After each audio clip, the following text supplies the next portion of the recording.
Hello, Engin Turbo. Hello, GB19. Hello, Bagia.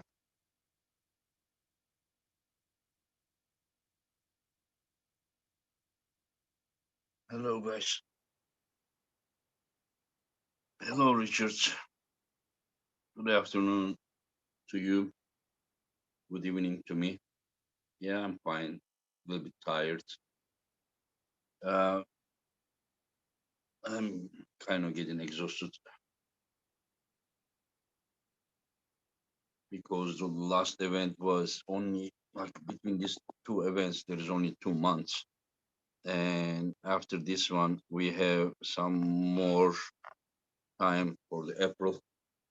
And I really need to rest. Merhaba Ferhat kardeşim.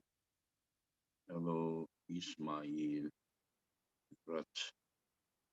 Aleyküm selam Atakan. Eyvallah. İyi akşamlar Kaan. Don't forget to give thumbs up. Thank you Richard. Thank you. Hello Victor. GB19. Yes, I am tired. Yeah. But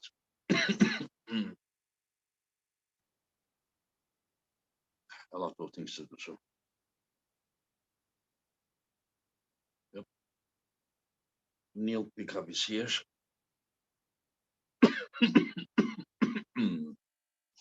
When Neil is coming here to chat, or I go usually to his channel to chat, I don't feel so much tired anymore. We talk about arm wrestling, and then I'm not tired anymore. Hello, Neil. Get the boat, Engin. that T-shirt design, yeah. You're gonna bring that with you, right, to me? 100%, Engin. Yeah. I'll bring the shirt. You just concentrate on the boat, son. Okay. That's what. That's all. It's all we need. Do you want me to build that boat, and then we actually do that? I'm assuming that's really what we need to do. Yeah, we should get the boat, select crew like 5 Europeans, and just who are they? Get on it. I mean, it's quite interesting now, isn't it? Because it started when we started the whole get the boat thing. It started as a bit of a joke, but funnily enough, you've brought it to reality, haven't you, with East versus West? It's the other way. It's the Americans. They ain't coming on. Nobody fancied the trip on the boat, so they're all. You told me I don't need this anymore, do I? Can take that out. You told me to get the boat to go there. Yeah. In fact, we made the boat them to be here. I think we at some point though, it'd just be a good trip, wouldn't it? Just fill it up with Europeans and get over there, have a bit of fun. Yeah. So how have you been, my charismatic friend? Well, I don't know about that. I've been all right, mate. I've as you know, I've had a few health issues which have been still not resolved 100%. They're not going to be resolved, to be honest. It's not. It's more manageable than more managing than resolving, really. So, but it's a difficult thing. I have a certain cell disorder which I've had for a few years, which is an autoimmune cell disorder. There's nothing you can do about it. It's one of those things. When it comes, it comes. When it doesn't, it doesn't. As I say, it can't be eradicated, but hopefully it can be managed.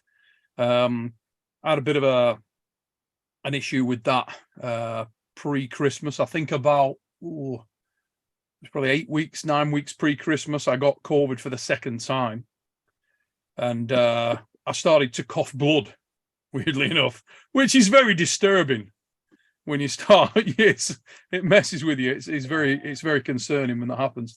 But I started to cough blood and then more blood, and the doctors didn't know why, and so I was in and out of hospital with that. That thankfully is starting to resolve itself now. Still no real answers, truth be known, but I've had bits of things done to try and find out what the hell was going on there. Still not resolved, but I'm definitely starting to feel a little bit better. So that's good in many ways. And it onwards and upwards, mate. 2023, new year. Last year was a pretty challenging year. I had a member of my immediate family had cancer, which was, again, very. Anybody who's been through that, anybody who's sort of has been through that with a family member knows about that. That again is it's very disturbing. It's very concerning. You feel pretty helpless around that scenario because there's nothing you can do. It's pretty much just one of those things where you gotta take every day as it comes and try your very best to keep thinking positive thoughts. But it does unsettle you, it does unnerve you. So all those things together, a combination of things, we're sort of my everyday life, or have been my everyday life for a significant period of time. So you're just trying to keep your head on and keep rolling forward best you can, mate. Everybody's got challenges in life, and I had a few at that time. Yeah. I want to ask you, how to say, invested like your life into arm wrestling. Mhm. We can say that way. When you just turn and look at back, do you ever regret? No, I don't think so. Hindsight's a wonderful thing, isn't it? With hindsight, a lot of things may change, and a lot of times you'll think to yourself, "Oh, well, I'll do this different. I would do that differently. I would do this differently." But no, I feel I've given my life to arm wrestling, but I also feel like it's given me a great deal that's enhanced my life as well. Yeah. And I think arm wrestling as a sport does that for everyone that is involved in it. There's an enormous amount of good that comes from arm wrestling, an enormous camaraderie. If people say to me, what are your most prized elements in your arm wrestling career? Was it European Championship wins, World Championship wins? Are those the things that you prize most? Maybe at the time, yes. At the time, I'll never forget the day in Italy where I was out, stood on the lake. You remember that? I was just looking out over the lake, and you came down the stairs that morning, and we both didn't say a goddamn thing, but we just stood on the lake. We both won the gold the day before, which is what that's what you go for. You commit your life to becoming world champion, and when you're world champion, the morning after the event, when you've done that, it feels incredible. And at the time, it matters immensely to you. But the funny thing is, when you look back, it's not that you remember. Actually, it's the fun with the people that arm wrestle. It's the fun with the friends you make. The amount of I don't know. This isn't cliched either. I don't want to sound like it's save the world and all the cliche stuff. It really, I mean it. The best times I've had in the sport have been when you've been part of an event, and it's all of the things that go around the event. You know what I mean? It's kind of a weird thing. I mean, we've just started this. I restarted Arm Wars. Got that back off the shelf after WAL had to roll it up, and to try to inject some venom back into the scene, very much like yourself, mate, with East versus West and other people with other major promotions. The idea behind it was to try and pick up the baton and run with it, to try and create interest in the sport again. And Arm Wars, I've done it various different ways. I wanted to experiment and do things a little differently this time, and I'm committed to doing that. But because of the COVID situation, I did an event called Reality Check, which was at the Arnold Classic. A big event. We had thousands of people at the crowd, big name pullers. A lot of issues with it, just in terms of, because we were just coming out of lockdown, and there was an enormous amount of issues with that. Everything that went wrong could have gone wrong. We had arm wrestlers getting COVID literally when they were at the airport. They tested positive. I mean, Mindaugas Teresaitis, and he was in a battleground, so that made things challenging. Yeah. And I came up with the concept called the Iron House, which is effectively like the Ultimate Fighter. So it's just guys in a house. And it is magnificent, Engin. I mean, it is really good. It's amazing. We did the Iron House 1, and then I changed public demand a little bit, but people saying, "Oh, we really want this live show element. We want this to happen," and I changed it for Iron House 2. That was a mistake. So I'm going back. I'm retracing my steps. And Iron House 3, it's just a house. No, nothing. The only guys in there are the referees and the competitors. Nobody else. And it's completely behind closed doors. Everybody that was there, everybody that did the original Iron House 1 knows what I'm talking about. It was just different. It was just, and it encapsulated the very best of arm wrestling for me, where it's just you and other like-minded guys that are obsessed with the game. And it's not about crowds, and it's not about titles, and it's about that experience. It's about being there on the day and just encapsulating yourself within the sport. And that, yeah, it's something unique, Engin. It's something unique. It's a special thing. And I think the big thing is at the moment, since lockdown, the sport has changed. Look at East versus West, for Christ's sake. If you'd have taken a breath 3 years ago and look at where you are now and what's coming up, would you feel like this? I want to say something about it. Like you were, a few of us, you remember, we were like East usually, when we are pulling, East usually represented mostly those old Soviet countries. Yes. In our time, because it was still fresh that they were, and then talking about Ukraine, and then the all those like Georgia and Russia, Kazakhstan, arm wrestling superpowers. We were more like, we could communicate with each other in English, and I'm talking about that time. Yep. And a few of us, we were successful against the Eastern pullers, Correct, and there wasn't many of us. You were with your very killing tough roll, you were very good, but you got injured. Yeah. And your left wasn't as good as your right. No, my left only came good when I got hurt on the right. I understand, but two silvers on the left when I got hurt. Yeah, but it never was the same as your right. So your right was different. Yeah, okay. My point is different. My point is, so you got injured and you quit. You understand? Like you were not so again obsessed about I need to win the wars, or so that time you started the Eurosport events. You remember? Yeah, Eurosport events. Yeah. So whenever you like it is in you, you love so much, you couldn't continue as you like as an arm wrestler because of the injury. So that had to go somewhere else. You understand? So yeah, you did many other things. So what I am just saying that I competed I competed 2018 Worlds, I won, then Zloty I won, and then pulled a few super matches. Then pandemic started. Yeah. But what I am just saying, there was an opportunity because some people says that East versus West became successful because some other organizations, because of the pandemic. So, but they need to understand one thing: when no one else was organizing, I was one of them that they stepped up. You understand? Yeah. And did something for the community. You understand? It is never was my intention to become a professional promoter. Maybe if you remember, before East versus West, I also did the West 78 kilo events in Istanbul. You remember, right? The super matches between Sasho, Irakli.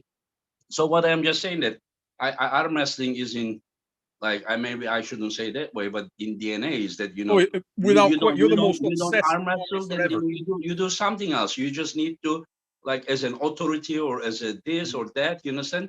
So we have so much in us that we also, after a point, then if we can't do this as we used to do, then we do something else for the sport, because we have what it takes to promote the sport, because of our love, because of our experience, because of our knowledge. This is not to show off or something. I'm just saying that the same thing happened with you long ago, because you suffered that serious injury also. And my left. Well, I got told that the surgeon that did my last joint rebuild, I've had 3 joint rebuilds, and the guy that did it the last time, a guy called camaraderie, who was a great guy, very, very straight talking, no nonsense guy, you know, very, very straight talking individual. And he said, I said, look, you know, what's the situation? How bad's the damage? And he said, look, it's bad. You've damaged it very badly.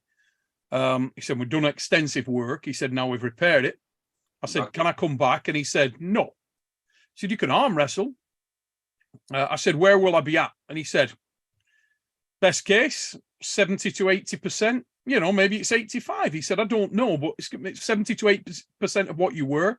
He said, but it's not really about that, Neil. It's more about, we can't do that again. He said, what you've got to know is that the manner in which we've done this is, and the nerve damage and the issues, if you do that again, you'll be crippled. Yeah. And a crippled right arm is not good. That would be bad. Yeah. And it gives you a reality check. It gives you a like, whoa moment. And the thing that I thought at the time, well, I've got a lot of knowledge in other areas. I was working with some big promotions at the time. Obviously, I was working with UFC, I was working with Giants Live, I was working with other people that I've worked with and other big fight promotions, K1 and the like. And the thing is, within that period of time, you amass a certain amount of knowledge about promoting and about how the inner workings of television and other elements. And I thought, why can I not redirect myself into doing promotion, into trying to make the sport that I love the most something different, something special, something unique? And it's even when we were pulling, we have never been only an arm wrestler. We were already, you know, I was doing the world rankings. We were allowed, you know, I mean, you remember everything, you know. We have Geneva 1992, when I did I gave people a talk. I did a little talk at the Congress, and everybody laughed at me when I said that arm wrestling really is done incorrectly for a high level. At that time, everybody, you know, there used to be a sweater. I've still got the sweater somewhere. Arm wrestling in the Olympics, and all about everything was arm wrestling in the Olympics. And I said the biggest issue that arm wrestling's got is it doesn't work on a promotional level. I said, if you look at the Olympic boxing, that was the example I used at the time, because I had a background in boxing, and I used boxing as my sort of background on my foundation for the point. I said, if you look at boxing in the Olympic Games, and it is in the Olympic Games, but outside of the Olympic Games, boxing's very different. Professional boxing is very different to Olympic boxing. It's done in a different way, and it's done in a way that you can promote the athletes, because the consumer buys the athlete. They buy the character. They buy the individual, and if that individual resonates with them, they want to see that person compete. And super match arm wrestling was the way forward in my mind. And when I first said that, everybody laughed at me. I mean, I was young in the game, and people said, "Oh yeah, that's how you did it in your sport." But this isn't boxing. This isn't fight sports. This is arm wrestling. You need to get used to that. You know, you've only been around for a few. I've been in the game since like 1986. I was only a puppy. And there were more established people in the game. So I didn't really get any foothold on that. So I started a thing called the Iron Arm in the UK, and I did it myself. And I did super match arm wrestling. I did a card, an open main draw card, and super match arm wrestling above it. And it was really bloody successful. And the bit that people loved was the super matches. When I got the Eurosport gig, I'd been to them with main draw arm wrestling 3-4 times. They didn't care. They weren't interested. They said, well, yeah, but how do we market it? Who are the guys? And I said, well, these top guys, and you know that these guys are probably going to be in the final. And they said, well, what about if we only invited 10 guys, or we only invited 8 guys, and they're in a main draw tournament? And I said, well, no, what I'd like to do is one-on-one matches, just one-on-one matches. You would have a fight card with one-on-one matches. And when I went with that route, they said, yeah, okay. And away we go. And the PAL then took on that format as well. They liked it. Igor Mazurenko, you know, you love or hate Igor Mazurenko. Igor Mazurenko has done an enormous amount for the sport of arm wrestling. And he, in my opinion, Igor and Hassan with the PAL, as it was then, was a magnificent promotion. They've done incredible promotion. You know, some of the stuff was mega. The Nemiroff Cup was mega. Lottie Tour, whatever you want to call it, was mega show. There's been others. Yukon Jack. I used to love the Yukon Jack. UAL, WAL. We can't deny, you know, we can't deny. I mean, a lot of people's mind work like, you know, oh, King has died. Like, long live the new king or died. Like, there is no success today that, I mean, came right away. It No. all was over a lot of people's shoulders. It came to this point. Yeah, yeah. We And we, we should it's all. strange, isn't it? Because out of the misery, global misery that was the pandemic, where it was a very challenging time economically, global chaos, really, like the worst in living memory. Nobody's seen anything like that before. But it's created something like East versus West, which is phenomenal. I mean, for a purist arm wrestler, if you're a purist arm wrestler, what's not to like? East versus West is excellent, isn't it? I mean, you've Yeah, got the very best in the world. It's mega. it could even evolve to different direction as well. Like, for example, we did the East versus West 2. A lot of people were asking about tournaments as well, and Mm-hmm. I asked John. John said yes, and we can do that way too, but it is probably gonna kill the, like, super match, excitement when you see those guys. You understand? Maybe it wouldn't, but what I am just saying, that everything I did Mm-hmm. was like, not like all what I think. You understand? Like, I listen to community, I listen to the top athletes. Like, it is just happening by itself. Like, after that Yeah. point, Raymond Lepians told me again, listen, okay, that's good. Super matches are good, but I mean, there are a lot of arm masters, thousands, tens of thousands of arm masters. They like East versus West, but they see it unreachable. They want to be there, and it's unreachable. And then they're asking me, can we be there? I said, like, you somehow need to prove yourself, somewhere. And they say, like, how? And I'm like, okay, maybe go waffles or something. And then the qualification idea came to me that way. So that, you know, I mean, if they are thinking they are good enough to be there, here is your chance, my friend. Just Well, the just funny go thing there, and is, then we invite you. unless you need that as a revenue stream, which I highly endorse, if that's the case, that and it allows East versus West to continue, then great. But I have to say I disagree with the comment that it's unreachable or not ascertainable. That's just not true, is it? I mean, if you're good enough, you'll get there. Yeah, yeah, I Baba. mean, He said, I need to see someone. Like, I will tell you something. It is a little easier for North American guys to be here sure. than the Eastern guys, because Yeah. in East we're talking about so many countries, while they were talking about 2, 3 countries. Mm. In fact, as a competition, it is harder for them, because you're trying to pick from Brazil, Mm. US, Canada, while these people are coming against the best from 20 different countries, just say 10 different countries. But it is easier to have a chance from North America. You understand? Well, let's Because work it back the other way, Engen, okay? And I'd ask anybody, I ain't got the chat up, but I'd ask anybody in the chat to just hear me out with this. Let's work it the other way. If East versus West is your pinnacle of the sport from a super match live competition where it's just about the event, which it pretty much is at the moment, there's arguments around king of the table, but let's just focus on East versus West for now. And you have got the potential to run 1 or 2 days. And on those 2 days, and that may overkill it, to be honest, 1 day is probably right.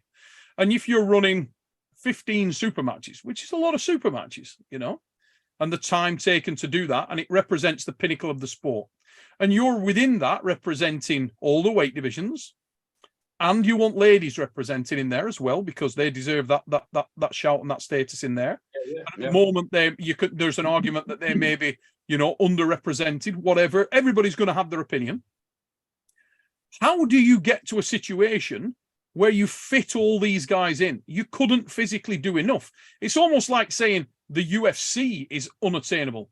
No, it isn't. You've just got to be really, really good or really, really prominent. The 2 ways in are really, really good or really, really prominent and popular. That's it.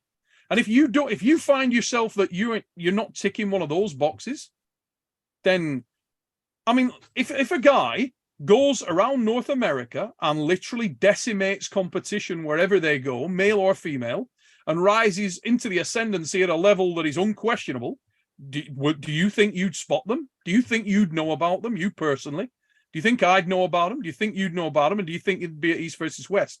Just answer me that question, honestly.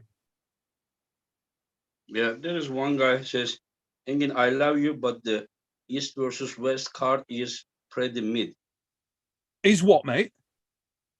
MID, pretty mid, he says, like medium size, or what does it mean? M-I is mid. ID. M-I-D. Yeah, mid. I don't know what he means. I'm not sure what that means. I mean, he says that it's no good, probably. Well, I mean, I will tell you the matches: John Berzink, Irakli Zirakashvili, Rustam Babayev, Polin, Michael Todt, Ongarbev, Jerry Kaderet, Georgi Svetko, Mindaugas, Nurdalet, Alijan Muradov, Petrenko, Corey West, Arif, Shenshaw, Arabuli, Gennady, Quickvinia, Peritos. I start laughing. I'm not gonna count all of them. This guy needs a life. This guy needs a life. Just please stay away if you think that it's no good. The level of the competition is ridiculous. It's ridiculous. What's that? The level of the competition is ridiculous. Yeah, but you can find this kind of person that's trying to convince everyone. He said that everyone who has some knowledge would agree with him. That it's no good. Okay. Yeah. Pretty solid card in my estimation. Yeah, it is not superstar. Okay, John Berzing is not superstar. Irakli is not. Rustam is not. Alijan, see, these people came here probably to throw shit. Just that's I'm telling you. I mean, if I would come with this card as the first East versus West, then they would lose their mind. But again, the human nature, they after a point they don't appreciate. But I really need to stay away from this negativity. You bring in here the greatest of all time. Yeah, and then whatever. Anyway, so let's talk about and hey, another. Can you just give me one moment? Apologies to everybody in the chat. I just had a call from my wife. Yeah. And she's just sent me a message saying, Neil, can you ring me urgently? You give me one moment. I'm just going to make this call. I'm going to stay on and just find out what's going on. Yeah. You continue. I will talk with the chat. Yeah. Guys, one guy also was saying that how is it if Levan is strength and then someone is also strength 10? My friend, there is, first of all, read the card very well. There is no word that it says, no stat that it says strength. First read carefully, my friend. Then second, we can talk. Also, just because you have a stat, it says that like 10, it doesn't mean that you're gonna beat everyone. You may have this 10, but it doesn't. Like, for example, Richard Lapkus, I don't think his wrist was 10. I don't think that his top roll was 10. I don't think that even his hook was 10. His side pressure, yes. Explosiveness, yes. I don't even know about his endurance, but he was strong enough to side press almost everyone.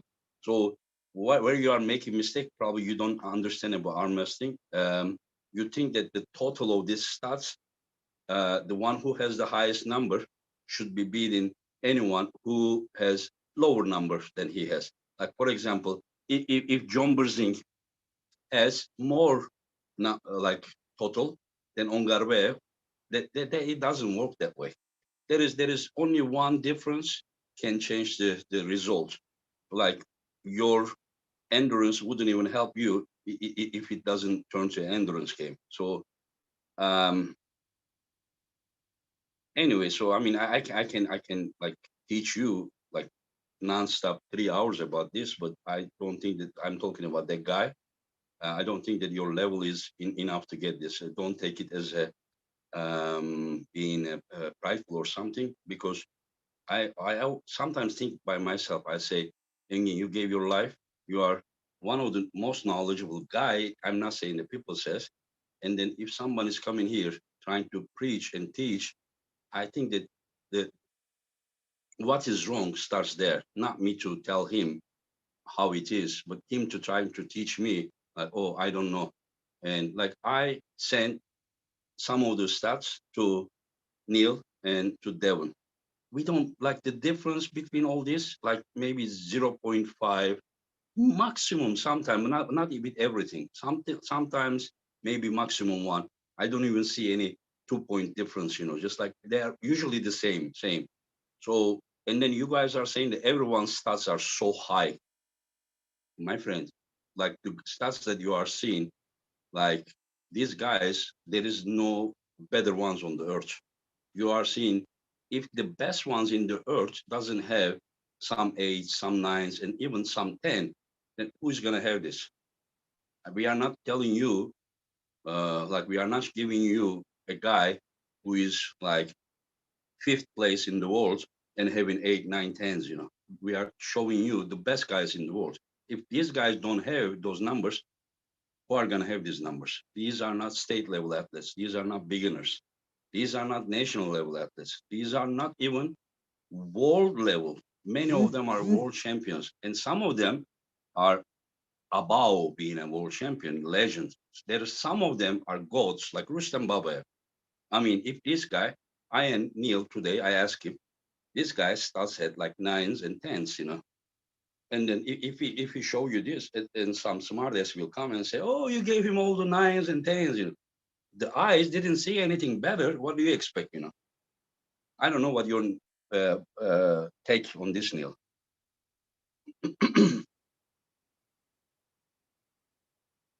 I don't know why I cannot hear you. What about now? Yeah. Yes. Yeah. Okay. Yeah. There's an old saying that a little knowledge is very dangerous, or a little knowledge is a very dangerous thing. And I think that's pertinent to the discussion in some respects. When you know the level of the guys intrinsically, and you know what they're capable of, and you've seen them across a really broad subsection of abilities, you're very aware of what you're dealing with. And in the case of 99.9% of the guys that are on the East versus West card, you're really dealing with upper echelon arm wrestlers. I mean, these are guys that are right there. They're knocking on the door at world level. And the margins at that level, or in any sport, the margins at the top level are pretty fine. It's almost like the top tennis players. If they hit their ace, you're probably not going to return it. And I think that's one of the biggest issues for people to wrap their head around. And I get it. It is difficult because, the old saying, there are levels to this game, and there are levels to many sports. I mean, so many times I get people who say, "Oh, would you come back into arm wrestling?" Yeah, I'd love to come back into arm wrestling. Do I think I'd be able to do anything now? No. I'm a 50-year-old man, 49-year-old man, who's had joint rebuilds and damage. I don't believe that I could compete with. It'd be kind of sad, actually, if I could. And I'm naturally trained, so it'd be kind of sad if I could come back in and do something. It'd disappoint me. You know what I mean? It'd be like, because I know where the level's at, and I know what I put in. At the time I was pursuing the thing, it was 6 days, 3 hours, no rest, total focus. So if I could come back in now, when I haven't done any arm wrestling for 9 years, and focus nothing on even training for it, it'd be a real gut check for me. I'd think, what was I doing all that time? The guys that are at the top end of this, and the girls that are at the top end of this, they really do devote their life to it. I mean, 100%. When I used to have a plate loader behind my sofa at home. Rest of my wife was watching something on TV, watching a film, and I'm cracking out flat pelican grip ham. It's obsessive. Yeah. Nobody knows that better than you. You're the most obsessed guy I've ever come across in the game. I think people are thinking this way. There is Levan who is 10, so the rest needs to be 5, 6, 7, 5, 6, 7, because Levan is 10. My friend, Levan is 10 for super heavyweights. Mm-hmm. You understand? There are guys like in the, I can say, lighter classes. There are guys who are like Rustem Babayev. He's not any less than Levan. If Rustem Babayev sometime had harder competition, it is because he was pulling against another lightweight or middleweight and at same exact weight. When you go super heavyweight, Levan is so dominant, he is around 400 pounds, while he's pulling 270 to 280 pounds Devon Larratt, it doesn't take anything away from him. He's 10, 10, and 8, 9, 10, 10, 10. Yes, but his dominance is coming because of his extraordinary creation as well. You understand? And some people said, oh, he takes this and this, that's big. Not anyone who takes something can become like him either. They need to understand there is some genetic as well there. You understand? They need to understand it. And I another think the thing, other important factor there, Engin, is how you grade the system. If somebody's, you know, as I said, unfortunately, I ain't got the chat up, but if people in the chat are thinking that you would grade it on a certain way in their mind, and your grading system is slightly different from that, it's going to give you a different view. If you're grading the thing, if your rankings from 1 to 10 are on effectiveness, so ultimately putting an arm on a pad within the sport, within the spectrum of arm wrestling, how effective was that individual at achieving there to there? Just putting an arm on a pad. That's your 1 to 10. Within that, you're not grading their technical prowess necessarily. No. You're trying to break it down, but it's almost like saying, okay, well, Rocky Marciano wasn't a good boxer, but he knocked everybody out he fought. So at the end of the fight, it's amazing how many good boxers there were that were led on the floor unconscious while he was collecting his check. You know, it's a funny argument to have, isn't it? It's effective. Yeah, he's not a classy boxer. He's not Muhammad Ali. He doesn't move well, but he'll knock your head off. So with Levan, there's a little bit of that. To be perfectly honest, when we were discussing Levan the other day, we're not sure how good Levan is. Mm-hmm. The current version of Levan, I don't know. How good is he? We haven't seen him extended. We haven't seen him taken into that long, drawn-out technical battle. There's just not been anybody capable of taking him there to get him into that situation. I was kind of hoping that Devon didn't get hurt, and Devon could have been that guy. Devon getting hurt so early in the match, we never got to see anything there, and Devon may not have been capable of it. We'll never know. What it is, and it's in the history books. But until we get a guy that can get the brakes on, put Levan in some kind of difficulty, then we'll find out. Everybody, it's, you know, a while back, everybody thought it was going to be one guy, then it's going to be another guy, then it's going to be another guy, you know. Hermes is next in line. But is it going to be Zauer? Is it going to be, who the fuck knows? I don't know. I mean, we go right now as much as we know. And what I differ with you about the Devon match, first round, he wanted the top roll. Devon, second round, he went more side with still pronator. And that is how Devon got injured. I don't think that, you know, the result would change. And I think that Devon got injured because of that, the overpowered, you know, being overpowered with the side pressure. Yeah. There is a question for you. James Stewart is asking, Neil, when are you doing East versus West qualify event? Enjoying the live stream, he says. Okay, so I'm going to do things differently. You know, a lot of people talk about Neil and I will read. Neil is gonna do his own way. This is a unique guy. You don't tell Neil what to do. If Neil wants to help you, he does in his own way. Go ahead, Neil. The way that the best way of doing this is I asked you what you really wanted to get from me. If you remember the conversation, I said, what's your real objective? What's your true aspiration, Engin? And you said, I want it to be truly accessible so anyone can get there. Okay. Now, I said, are you looking for a business interest to make money out of it? To, you know, and you said, no, not really. That, you know, I don't need that. Nothing at all. Nothing. Well, I just want case, if we're going for true accessibility, Ireland, best guys from Ireland to be able to come to Istanbul for the main qualification finals, you know. Yeah. So that is, and I trust you. And you said you're gonna do in your own way. And if anyone doesn't like the way Neil is doing, there are some other qualifications in Europe you can also compete. But Neil and I, we agreed that Neil is gonna do this in the way that he thinks is on his own way, I should say, right, Neil? Or how and the way that I think that can work best, I want to try and give back to the UK clubs, basically. So I don't want to make money from this. It's not my promotion. Yeah. It's not something that I want to go down that route for at all. It's your promotion, and it's something that you are looking for true representation. You're looking for the best. So let's really find them. If somebody really wants to do this, what I would say is this message is going out to every single UK and Ireland club, all of them. Okay?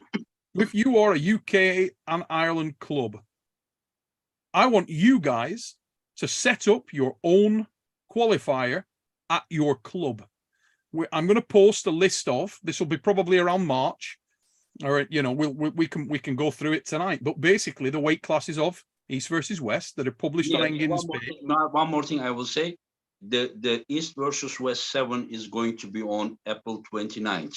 So 29th, most likely April 28th or 7th or something around that time, we will do the main qualifications. That athletes will come from some other parts of Europe, like Romania and then Italy and Norway and your event. So make sure that, you know, they will be coming to April, because there they are gonna pull, and then the winners from Europe and the winners from the America, South, North together.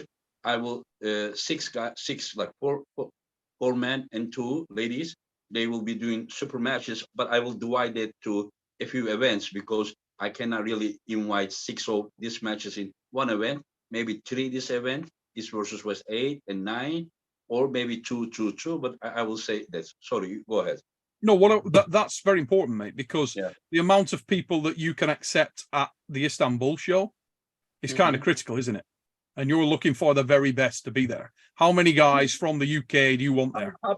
Top two from each category. I want you to send me, if they want to come, of course, 2 guys from each category. But again, I give guarantee for the right arm winners, but not the left arm. You will say, why left arm? It's gonna be too many. It's gonna be not 6 matches, but 12 matches. You understand? So I really need to limit this. With left arm, I want to look and decide instead of giving guarantee. So anyone who is coming here for the left hand qualification, let them know that I don't give guarantee. But I will, of course, when they win with right arm, for sure I will cover the expenses, and I will pay some money when they come to the super match. Yeah. So what I want to do is make sure that the people that are going there are not paying a lot of money, because it's difficult to get there, and it's going to be difficult to make it to the final because it's a very high level. And you also want to see the best guys. So my suggestion is that all the UK clubs, every single one of you, run your own qualifier. Each of you charge what you guys see fit to your club members, and run the competition at your club at a time and a place which is most convenient for you and your club members, so that all of them are involved, and find out who are the very best 2 representatives of your club. From there, we go to a regional. So the clubs that are in a set area, the south of England, for example, the north of England, agree a place where you guys want to do it. And the next round is there. So the top 2 guys from each club go there, and we boil it down to that again. On the weekend of the 25th, 26th, or 24th, 25th of March, Arm Wars Iron House 3 is going to be there. I'll get a venue close to the Iron House, and the guys from the Iron House will come down, and we'll watch the people compete who will be in the elimination, the East versus West. That's what we'll do. So every club, you want every club to give you already two names? I want every club to give me their selection from those weight categories. Send me the names who won the qualifiers. Use the money that you raise to pay for them to go to the next stage, and so on. So these guys aren't having to travel. There's no, we got to travel from Scotland to Manchester, Scotland to... None of that. Do it at your club right there. So you don't have to qualify. You don't have to go anywhere to do it. Do it there.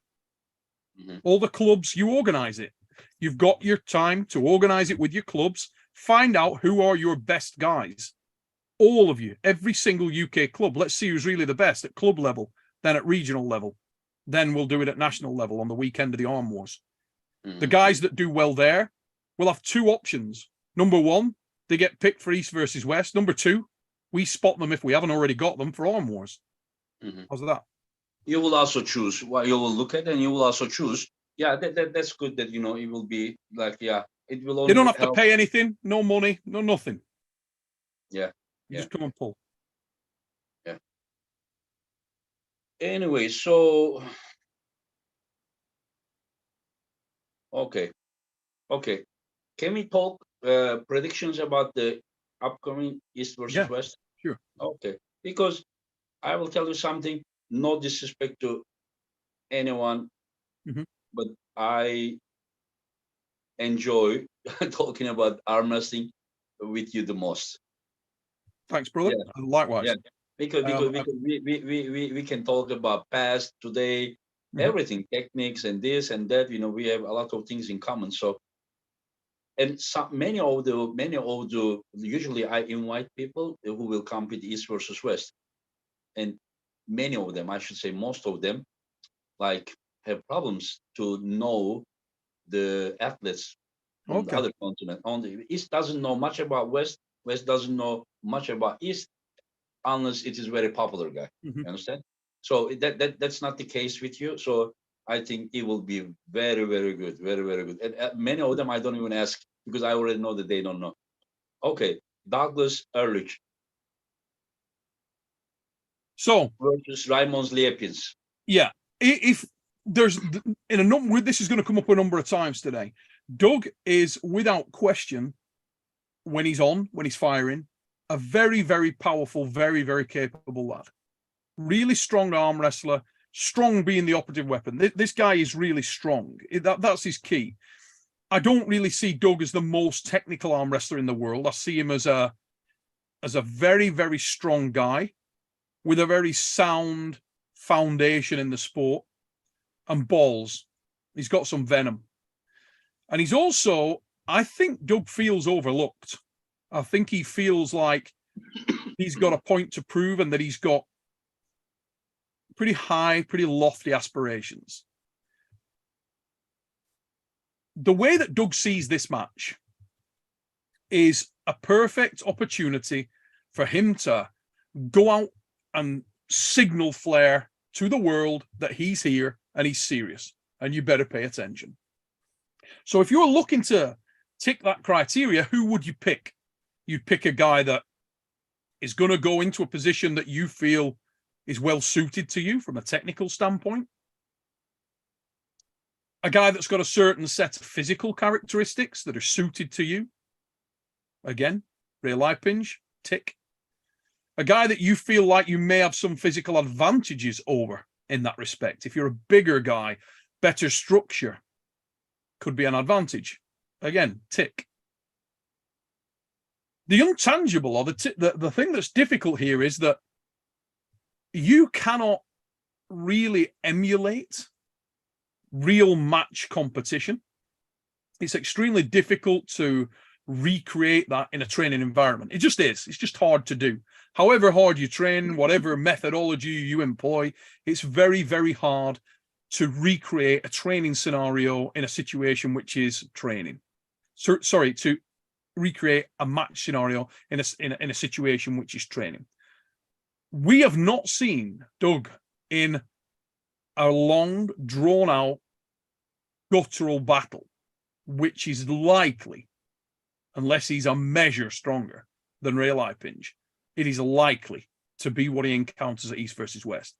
Ray Lipinge is not the very best arm wrestler in his weight class, but he sits in that secondary, tertiary tier of very, very talented, very versatile, specialist arm wrestlers.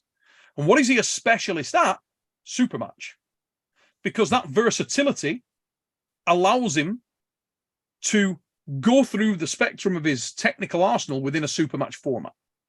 He can try a lot of angles, try a lot of different things. He's brave. He'll do that. And he knows that he has got more than one ace in the pack. Mm-hmm. That's going to allow him to test Doug in a lot of areas. And if the breaks go on, if the strength gap is close, he's a proven entity. He knows that if the breaks go on, he can last the distance in the most difficult, balls out, red line matches imaginable. He's done it many, many times. So you would have to say, and I think Doug Ehrlich would agree, that Ray, on paper, is the favorite. Because of other guys not being active enough lately. Not been active enough. everybody who's in the sport will know that Doug represents a threat. He's a bigger guy. He's very strong.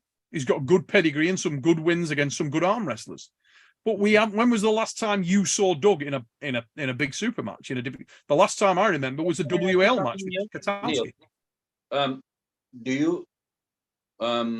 Yes, but if the guy knows what he is doing, like Jerry, out of like after like 3 years or something absence, just came and beat Gennady, and of course Ongarve pulled some Asian championships or something, but not really super match type of event. He just came and beat Brzing. Now Rustam is coming in that shape. We don't know how it's gonna be with Pauline. If the guy knows like how to bring himself to the table, and if he's mentally ready, he can be. But as you said, we don't know, because just because there are a few examples that positive, it doesn't mean that he will be also able to do the same thing. But what I understand from what you said Erlich is strong, probably, possibly, maybe stronger than Raimons. But if Raimons somehow balances the match, he's more well-rounded and more probably better endurance. Raimons? I believe my opinion would be that if I'm giving somebody points on the board for endurance, it would be Ray.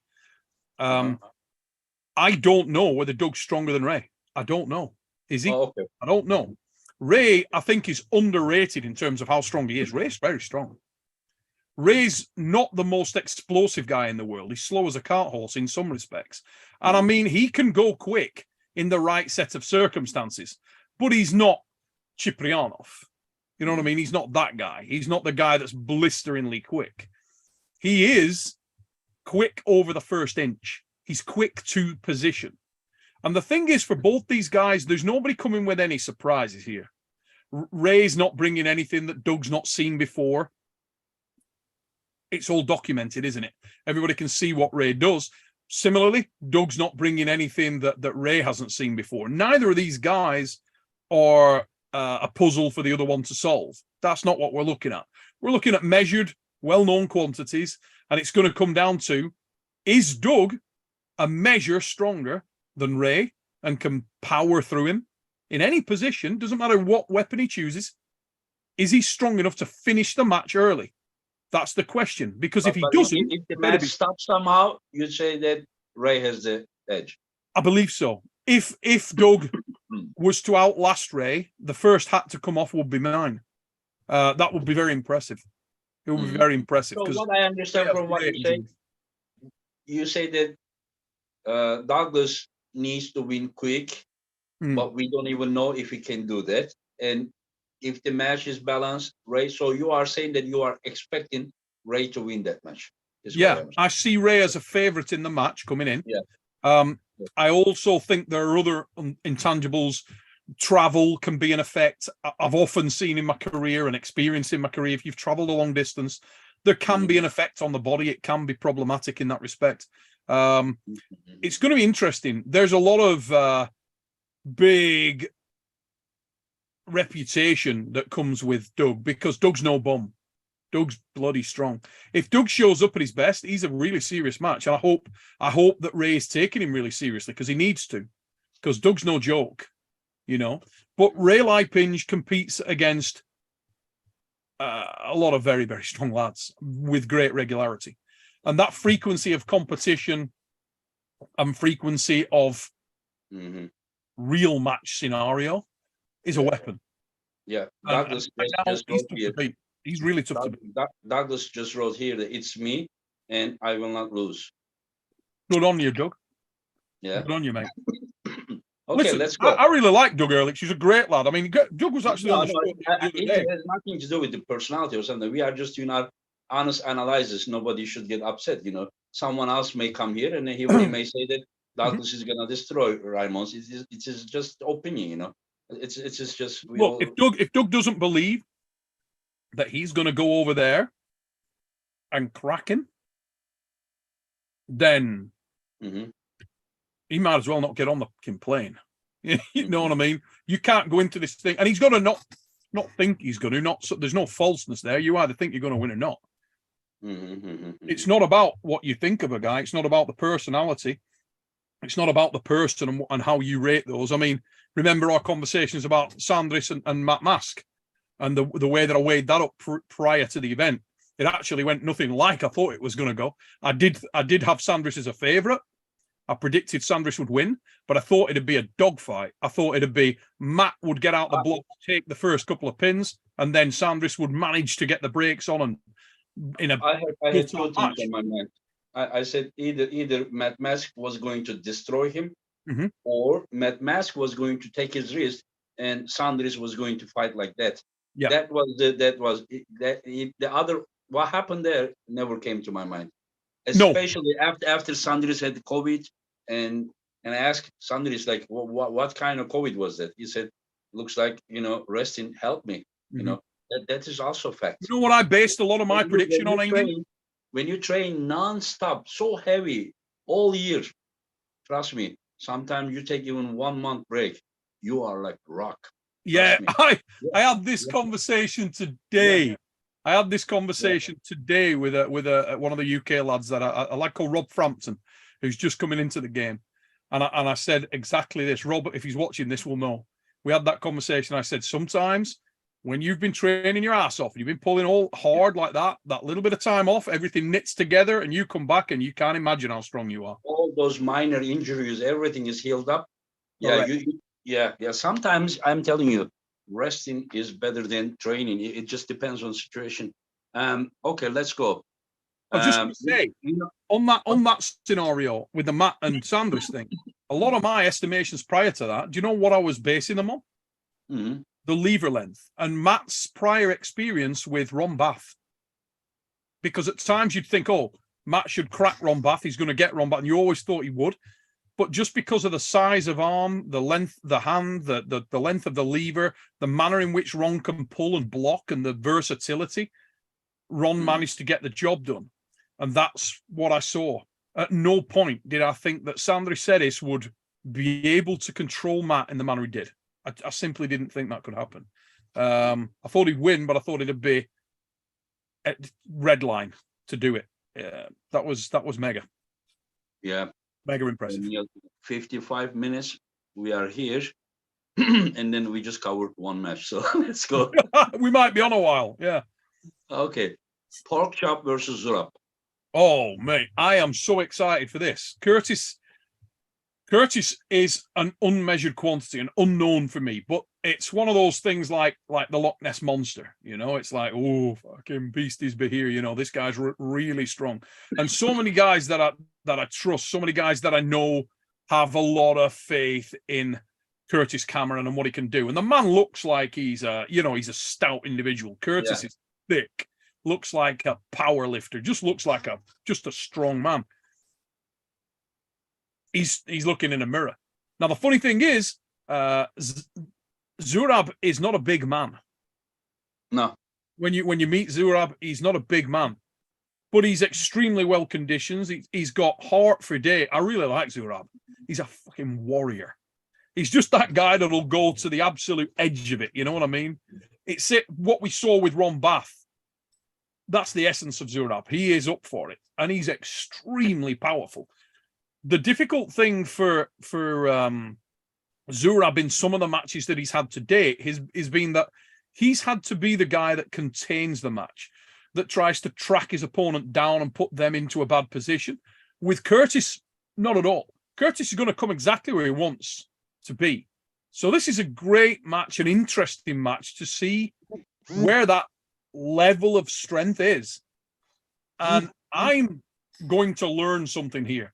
This is my first measure of Curtis when he's been pulling another guy who's going to fight fire with fire. My previous looks at Curtis have either been with an arm wrestler that, with all due respect to Curtis, is a little out of his depth right now. So Todd Hutchins, who's quite happy to pull, anywhere you want. He's happy about the power game. But that's a huge ask for Curtis to come in and bang with Todd. Todd's not normal. He's the absolute elite in strength. Zurab's not that guy, but he is extremely strong. So I'm really looking forward to learning a little bit about Curtis Cameron. He's a bigger man, much bigger man, actually. 50 kilo heavier, yeah. Yes, he's a much bigger guy. He's going to be in his absolute sweet spot. It's kind of a no excuses match for Curtis from a technical perspective. I don't know Curtis. I look forward to meeting the lad, and I look forward to learning about where his level is right now. It reminds me a great deal of the Vorshinsky match, in terms of, I knew Adam was rock strong, and I've seen Adam pull, and he impressed me with the Rackers win, and and a few others that notable, Robbie Russell, other guys that he'd beaten handily, who I rate very, very highly. So this is a little bit like that. I get to learn a bit about Curtis, and I get to learn about where his level is. I do think that it's a no-lose match for Curtis, and I hope that he isn't feeling a lot of pressure. Similarly to what we just talked about, this is the first match of this magnitude and this degree of notoriety for Curtis. So I would just come and enjoy the experience, come relaxed, don't ask too much of yourself, and just use it as that sort of building block to see where you're at. And if you come and you win, great. You know what I mean? If he comes and gets a result against Zurab, it's really strong. It's really powerful. And Neil, do you know Robert Baxter? You know, right? Yeah. What? Yeah. Oh, yeah. My God, yeah. Great. Very strong guy. Great. And also very smart and very good person. My experience. Highly articulate guy at the table, does what he wants, shows, I mean, really impressive. Understated, underrated. Robert Baxter's a great puller. Yeah. Robert Baxter and a Turkish guy, his name is Ahmet Yenerer. Oh, they've been backwards and forwards. Yes. Didn't Robert beat him and then lost to him? Yeah, last year Robert won. This year Ahmet won. That's right. But this year Robert was in kind of little bit winning position, and Ahmet was just defending. And then Robert fouled out. Yeah, I remember. It was a tough match. And then after that, he pulled with the Italian guy. What was his name? I forgot again. Come to me in a minute. Oh, what the fuck is he called? You know, the not David. It's not David. Not David Kappa. Yeah, Kappa. Yeah. Kappa. Yep. Yeah. David Kappa, right? He pulled Kappa. I remember. Yeah. But the last time that he pulled, Robert fouled out once, but he also lost one straight up, didn't he? No, it was in the final, because Ahmed and Robert pulled, and then Robert lost on fouls, and then he had a long match with Kappa. He won, but and then in the came final, back. he was kind of exhausted, and Ahmed beat him. So, so this year they are gonna do the match, super match, and then you will see. Like, any opinion about that? Yeah, I'm gonna go Robert. I'm gonna go with Robert on pretty much what I was saying about Ray. I think that Robert has got more options. I think Robert's not necessarily as strong. My only concern there is the distance of travel. Because I hope Robert coming in early and getting some rest and chilling out and able to, there's no weight restriction, nothing like that. It's just a... No. Yeah. I'd have to go with Robert. I think Robert, he's a very versatile arm wrestler, very intelligent puller. Yeah, I'd go Robert, but that's a good match. I expect a hook war. Yeah, I do too. But I think Robert will be able to gap it better in the later rounds. I think he'll be able to find the distance better and just create more separation. Unless, of course, he's just outgunned. I don't know. It's hard to say. On a main draw tournament is very different, and the Turkish lads gonna be probably in a better position here, because anybody who pulls very deep and tight through a main draw tournament, as the tournament progresses, they're always getting a degree of fatigue on their arm.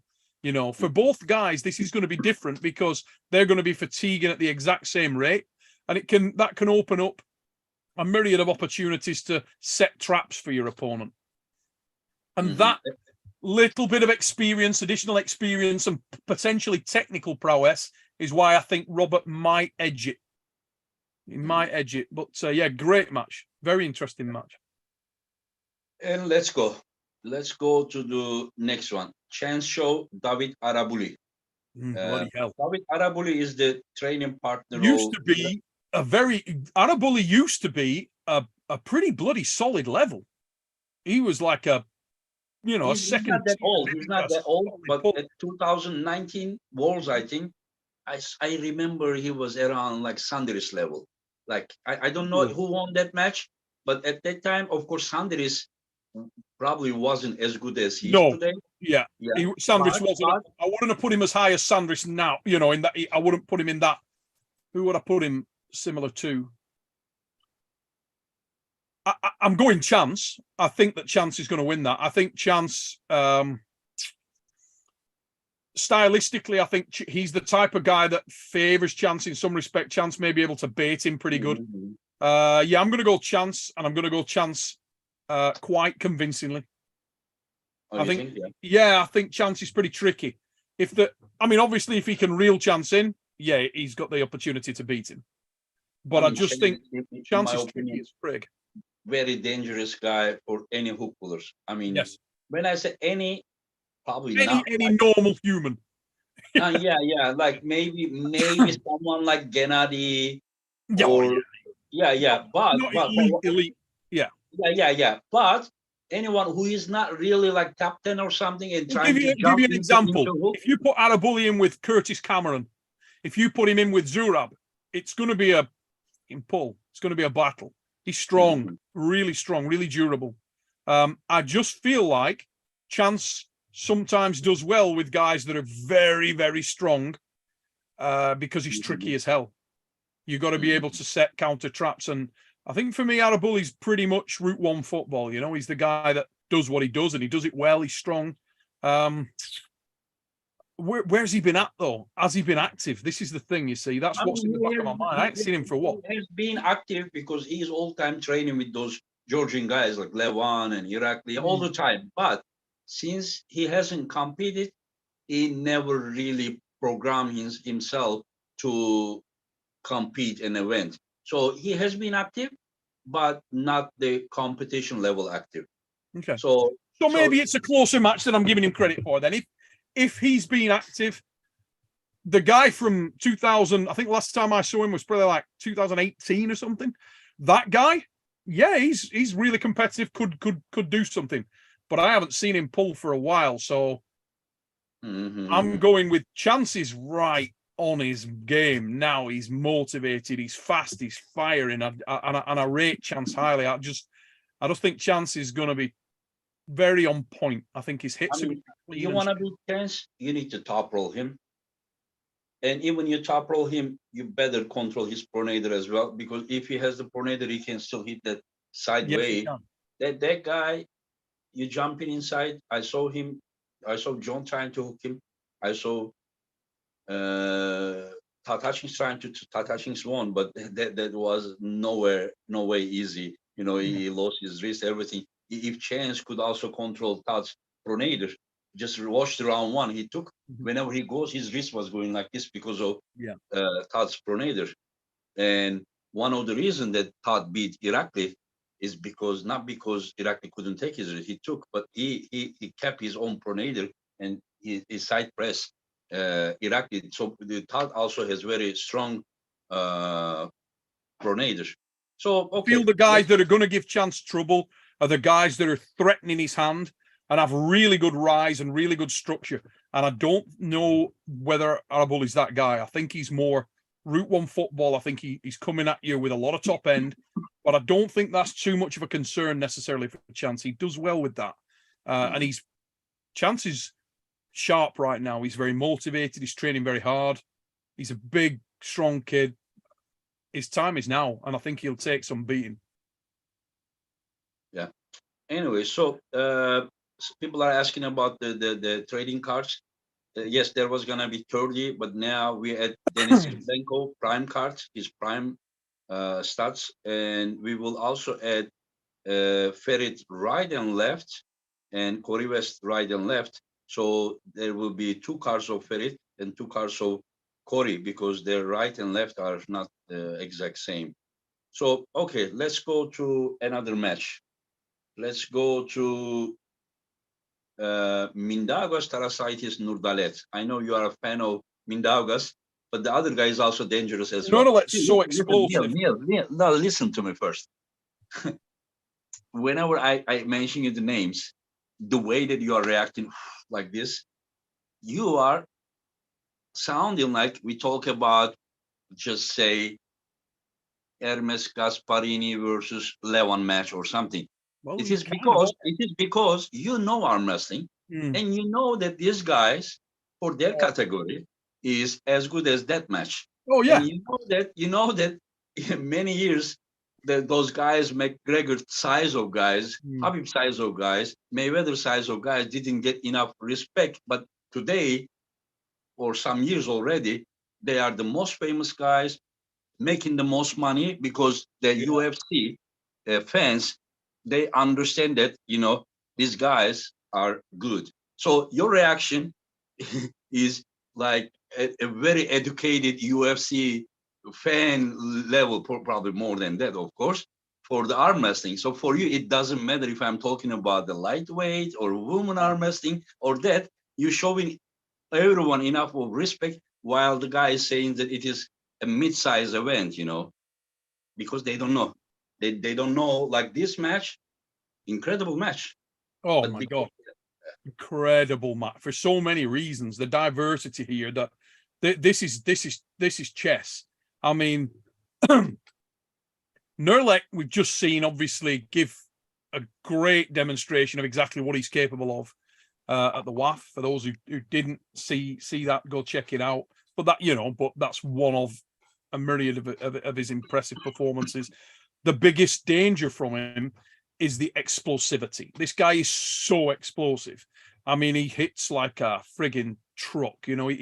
Everything's coming at you, all gears forward, and like so many of his contemporaries, he has got a blistering attack. I mean, Talgat's another one that you look at that kind of opponent, and you look at Talgat, you don't see what he is. That guy walks past you in the street, you don't see the venom that guy is up there. He is you don't just even understand how he hits you. Oh God! You don't even understand. I'm a fast guy.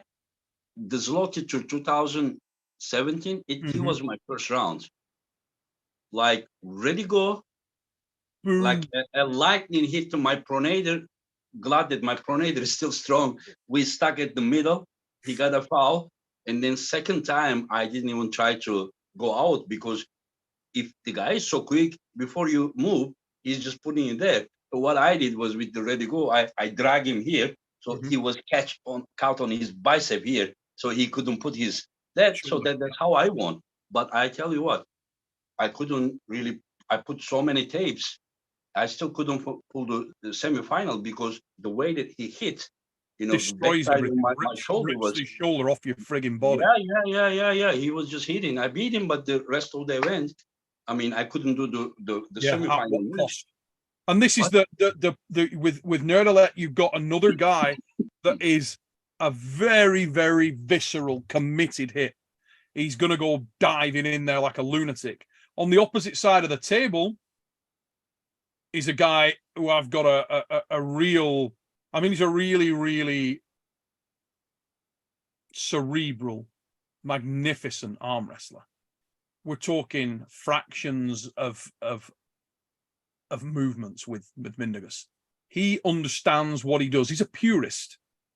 This is a top roll specialist. It's his game. Yeah. He understands the utilization of pronation, of rise and cup in equal measure. And he knows exactly where to position his elbow in order for the application of that power to be. One of my favorite pullers, for sure. Oh, without doubt. If you wanna show top roll specialist that you point like this, this guy is in that level. Yes, he is. And that obviously appeals to me a great deal, because I have an affinity with the top roll. I love I love that move throughout my career. The ability for Mindaugas to control his opponent's angles, to control their willingness to hit, is very, very critical in this match. so much is going to be governed by the start, by the setup, by the ability of Mindaugas to preemptively put the brakes on, to create doubt in the mind of Nerdalek, to slow him down. It's almost like chaos versus calm. And I find this match fascinating. I know how I want to win. I'm heavily in the corner of Mindaugas because I'm a big fan of him personally. You know, and I think that he is a magnificent arm wrestler.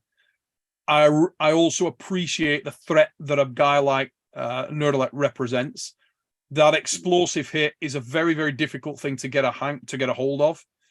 What I like about this is that I feel like if Mindaugas can get the right bite on the match, he will purposely, in the early rounds, go into a controlled resting spot and try to bleed his opponent out. I think that can be a great strategy, but also is a highly dangerous one because of the degree of commitment that you're going to see from Nerdalek. And one of the things I'm interested to see is Nerdalek's top end power, his red line, and his propensity to pull in a bad position if he's put there. Because you often don't see that in a main draw competition because guys are concerned about doing that because they want to go through and progress to the title, which he's obviously just done. This is a very different set of criteria. So it's one of the more fascinating matches for me. One of the more interesting matches for me on this card is this one. I love it. I want Mindaugas to win. I feel like Mindaugas has the ability to win this match. But you don't know the strength level, so it's hard to guess. I think that most people who know Nerdalek will see him as a favorite. I think if you went to Kazakhstan, if you went to Azerbaijan, Russia, maybe Turkey, Bulgaria, they would probably see Nerdalek as the favorite. From a power perspective, I think they would see Mindaugas as a favorite from a technical perspective. And I think that the way I see this going is probably Mindaugas. And after the first round, I'll be able to give a prediction on how easy or hard it's going to be. The thing is, both guys are hunters, you know, and then like, you know, they are very quick for position and everything. And Nurdalet is also very explosive. I don't know if you watched his match with Daniel in the last, but I need to tell you that Daniel and Mindaugas had a war earlier, qualification round. But I want to share. It killed Mindaugas for the day. And another information I want to share about Nurdalet, you know, till today, I and Zolev Haji Murat are the only guys that have won WAF Wars in 5 different categories. But this Nurdalet won 55 kilos, 60 kilos, 65 kilo, and he took second place in 70. Yeah, and he won 75. So he has 4 weight class. Different weight class, world titles, and only one category he was second. So if instead of second, if he was first, of course he wasn't, but or if he goes up to 80 in the future and wins, he will be also one of those guys that, you know, winning 5 different categories. He will be even more successful because 5 golds in different categories and 1 silver, so it's 6 category. The guy is also not a normal guy. He's very he's a slayer. But what he is a tournament specialist, and I'm interested to learn how he does in a super match format. For me, they're almost different sports. So I know where Mindaugas is at in super match. I don't know where Nerdalek is at in super match. It's an opportunity to learn about him. What has he got outside of the explosivity?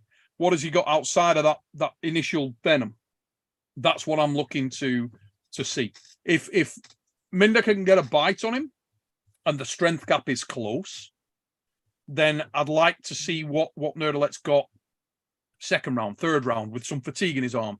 If it goes that far, I'd like to see Mindaugas win. I hope he can.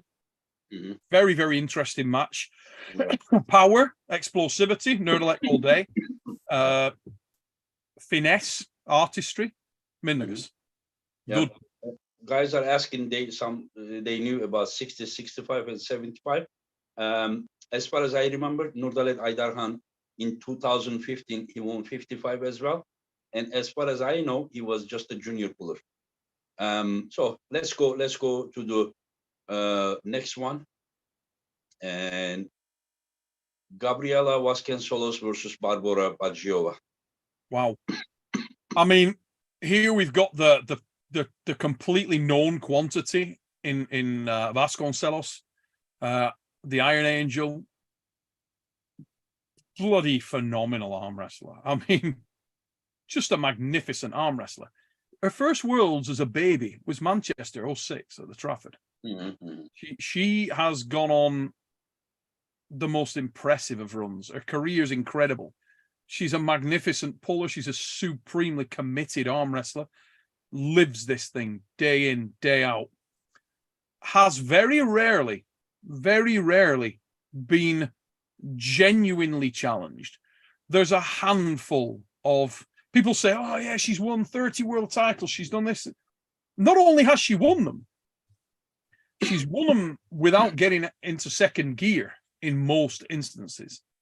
Can you say that Irina Makeyeva, Egle, and Gabriela, these are the three greatest all time for female? There are some other names in there that it's hard to forget about, but they're right there. Dot Jones, another girl. Where would you put Makeyeva first, or? I personally have Irina Makeyeva first. I do. Mm-hmm. Because when she was in prime, she was able to defeat both Gabriela and Egle. Correct. Yeah. Yeah, but we never seen the today's Gabriela versus that no. Irina. But you know what? Even the other day I asked Irina. I said, "Hello, Irina. How are you? Any plan on coming back?" Mm-hmm. And time to time, every 3-4 months, I send her a message. Yeah, I just checked. And her. you got she's Irina's a great girl. There's other girls that have been dominant. The great Vika Gabakova Vika Gabakova was criminally strong. Dot Jones, monstrously strong lady. I mean, Leander Frayne, absolutely beautiful person on and off the table. Great girl. Rock strong. Female Jerry Caderet. Just these are girls that deserve a mention in that same breath. But Gabby ain't done yet. And who better? What a great role model Gabby Vasconcelos is. If there's a nicer person in the sport, I don't think I've met him. Gabby's a great girl. And the interesting situation here is that we've got this very big rising star who, you speak to the Slovaks, they'll tell you that Barbora's... It excites me. Whenever I see someone with a potential to be one of the greatest of all time, what excites me with Barbora is not about only her size and strength, but the way that she arm wrestles, quite clean. Yeah, I mean, she's just smoothly arm wrestling. Very smooth. The wrist like most of the top male arm wrestlers, just maybe. But what's shocking about that, Engin, is that because he's so much more powerful in the right areas that she can do. In a way, it's kind of like the Levant thing we were talking about earlier on. We don't know how good this girl is because she's not been put into that stress test before. Now, if she runs over and can stay intact and smooth with the Iron Angel, because Gabby's strong. I will tell you something. Gabriela's side pressure is incredible. If I would pull Gabriela, I mean, I would attack her hand more than her arm, because the possibility that you get flashed while you're trying to go in the arm is big, because her side pressure is like... Gabby's very powerful. The side pressure is incredibly strong. So what I am just saying that this girl, Barbora, very tall, and she's big and strong, and her specialty is... I actually would have liked to see her, and I'm sure it will happen, but I actually would have liked to see her, and I think a more, and I'll explain why in a minute, a more difficult stylistic test, an educational stylistic test for me to understand Barbara better would have been Egla Vetkute, because of the structure, the size of hand, the length of arm, the style of arm wrestler would have potentially given Barbara more of a test. If there is an issue here for Gabby, it's purely and simply that Gabby's a powerhouse, but she's not a giant frame girl. Barbara looks to me, I've never met her in person, but she looks to be a very, very big structurally. She's a big girl. I think she told me like 186 or 88 something, and she's 125 kilo. Yeah. And she is not fat. Dude, that is like 16 kilos heavier than me. Yeah. And I am fat, and I'm 6'1". I mean, like, I cannot say that she doesn't have any overweight, you understand, like any extra weight or something, but she's not fat. She is like I don't know how to explain. Big framed girl. She's Amazonian. Who to compare with? I don't know, like Dot Jones. Yeah, like that. Yeah. Like Dot Jones. You met Dot. Dot wasn't fat. She's just a big girl, just a big, giant girl. Yeah. Yeah, but she's incredible. Anyway, so who's winning this match, Neil? I would have to say that the favorite would be Barbara. I want Gabby to win. I want Gabby to win. I feel stylistically it's kind of a difficult match for Gabby in some ways, because really these girls are different weights. You know, they're different classes. Gabby, for me, her optimum is much lower weight than this. And it's like the John Brzenk chasing super heavyweights thing. I think it's like, you know, like Brzenk versus Richard Lucas. It match. Is that. That's exactly what I'm talking about, mate. It's a difficult one. It's like, who do we get to show people how good Barbara is? If she comes in and runs over Gabby, everybody will be like, oh, Gabby ain't that good. No, Gabby's that good. It's just that is a giant girl. It will just show that if she just runs through her, it will just show that Gabby is different level. Gabby needs to go somewhere and play an arm wrestle against her shadow or something, you know, just stay away. Gabby has nothing to prove like here. Barbara, like this, then she may have something. Like when she beat Egle, she was around 10 kilo heavier than Egle. So this was the open category. But if they both meet at 80 kilo, then Egle may have chance. If Gabby is not 93 kilo but 80 kilo, and because Egle was 83 kilo. So anyway, so we will see. Anyway, so let's go to another match. Oh, these matches are incredible. 1 minute, mate. Huh? Go Gabby. I want Gabby to win. Yeah, I love Gabby. It's one of the how to say, one of the most positive person. I don't think that anybody would dislike her. A lot of people likes me, but a lot of people dislike me. That is not the case with Gabriella. Yeah, it's like Dave Chappie or female arm wrestling about being like likable and you know. Positive. There are two girls in the world in the world of arm wrestling that are very, very similar in that respect. There are two that jump to mind that are just absolutely indomitable. Their spirit is just, you cannot stop it. And it's Gabriela Vasconcelos and Marlene Kleinsmith. And those two girls are just a wall of positive. They bring so much atmosphere and fun to every event. It's ridiculous. And Gabriela is that girl. She's just a great, great person to have in an event. And the fact that she's reaching as far as she is here, she's pulling a girl who's like 125 kilos, just shows you that how strong this girl is. I mean, she is unbelievably powerful. Neil, in 2021, I asked Gabriela and Barbara if they would pull against each other, and still, like this pay-per-view things didn't start, but I was already planning to do something. And then I saw the passion, that Barbara has. And I said, "You're gonna be a future legend." And Yeah. she started crying, and I loved it. Whenever I see her that she is happy, to hear that, you understand, from someone that she respects, Mm. and then that I was the same way. I know her passion.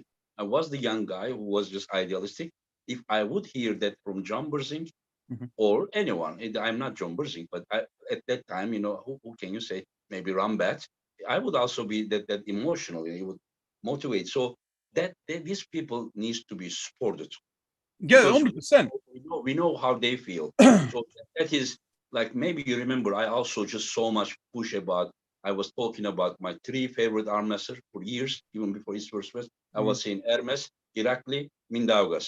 Mhm. Uh, I mean, like, what I'm just trying to say, that whenever we see a light, like a, the good cloth, you understand? Yeah. Then we need to really push these people, these young guys. So the next one, incredible, another match. Alijan Muradov and Oleg Petrenko left arm. Yeah. Oh, God. Jesus Christ.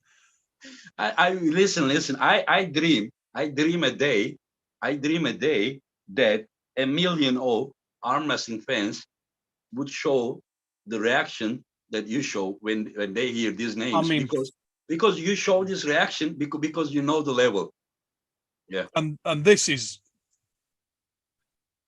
I mean, if people are thinking that, I mean, Petrenko, let's start with Petrenko, right? Petrenko in 2019 beat in the finals, Zloty final, he beat David Tarikian. Oh, yeah. Mate, Left Petrenko arm. is mega strong. I Yeah. mean, Zurab's not a bum. You know what I mean? And you just saw what Petrenko did with Zurab at the last event.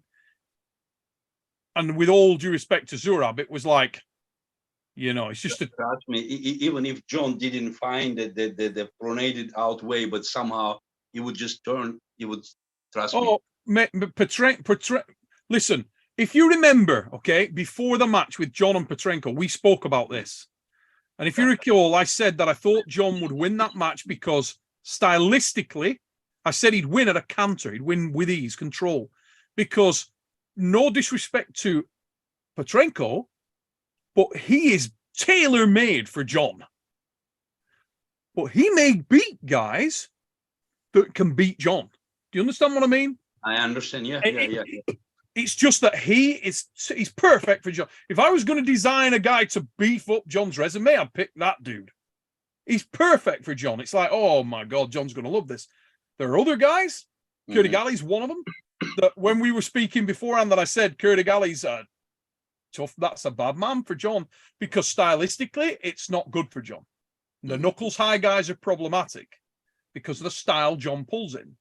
Now, what's interesting here is you've got the bullet, the guy that's blisteringly quick and is just going to try and rip through you like unstoppable force, against the guy that if he gets the brakes on, you're probably, and they're going to go at it over five times, So I mean, Can I tell you something? God. This guy Alijan, in 2017, he was still youth puller. He pulled against, that time I was training a guy. His name Muhammed Gümüşoğlu. Yeah. They went to hook, long match. I think total with the final, it took maybe 2 minutes, more than 2 minutes. They pull in hook, and Muhammad went to home because he was in youth category. But Alijan stayed. After those wars, he competed the seniors, and he took third place there. But the guy can, just because he is explosive, people think that he doesn't have the horsepower. No. Oh, he's got What no. his He's match with got the Kazakh guy? He's Yeah, got loads of power. Has he got Petrenko power? I don't know. But the thing is that when the match comes to a settling point, he may be a third difference in the arc. You might be talking, Muratov might be here, and Petrenko blasted outside his shoulder. And like you were saying earlier on, that has a residual damage, that does you harm. And it's how strong. We've just seen what Alizan could do. We saw that at the Worlds, right? He ran through the big men. We get to see how friggin' strong Petrenko is. If Petrenko just stonewalls his ass, what does that say about Oleg? You know what I mean?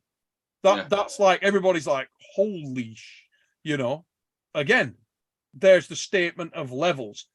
But stylistically here, this is fascinating. I mean, it's fascinating because Alizan is fearless. He's not going to look for a way around him. He's going to try and just no load, blast through you. It's like you build a wall in front of me and I'm going to run at it and I'm not going to slow down. He's seeing through the wall. He's seeing through the wall. Do you know who he reminds me? Do you know who he reminds me? Just think about from the past, a guy that can hit you like a lightning, but if he gets stopped, he can pull like 2 minutes, 3 minutes. Zvetan Gashevsky. Oh God. Yeah, he was one of the guys that he would hit you like boom, but not only fast, hard. And then he would just get stopped. You remember 2001 Poland? He pulled the Bondo and then Maximo and then again, and he pulled with them like 1.5 minutes each. So what I am just saying that Alijan kind of reminds me him that Alijan can hit you, and then if he stop, he can also pull long time. Of course, not Gashevsky level right now, but I'm talking about the technical aspects and that. But Alijan is very young, still very young. He's coming, and he kind of, not many people has that can hit like a lightning and then can be suddenly a marathon runner. Is if when he gets dug into that position, even if he is not as strong as Petrenko, which I don't think he is, if they wind in slow and just start to rev up the horsepower, I think Petrenko wins that match. But the interesting thing is, that's not what's going to happen. What's going to happen is that he's going through the wall. And if he can get to the pad, I mean, put it this way, mate, you've got a matchmaking test here, haven't you? Because if he blasts through Petrenko in that same way, who the fuck are you going to match him with next? Who are you going to put him with? Probably Daddy can. Yeah, but he didn't need to be. Because there is no one else. Not at that weight.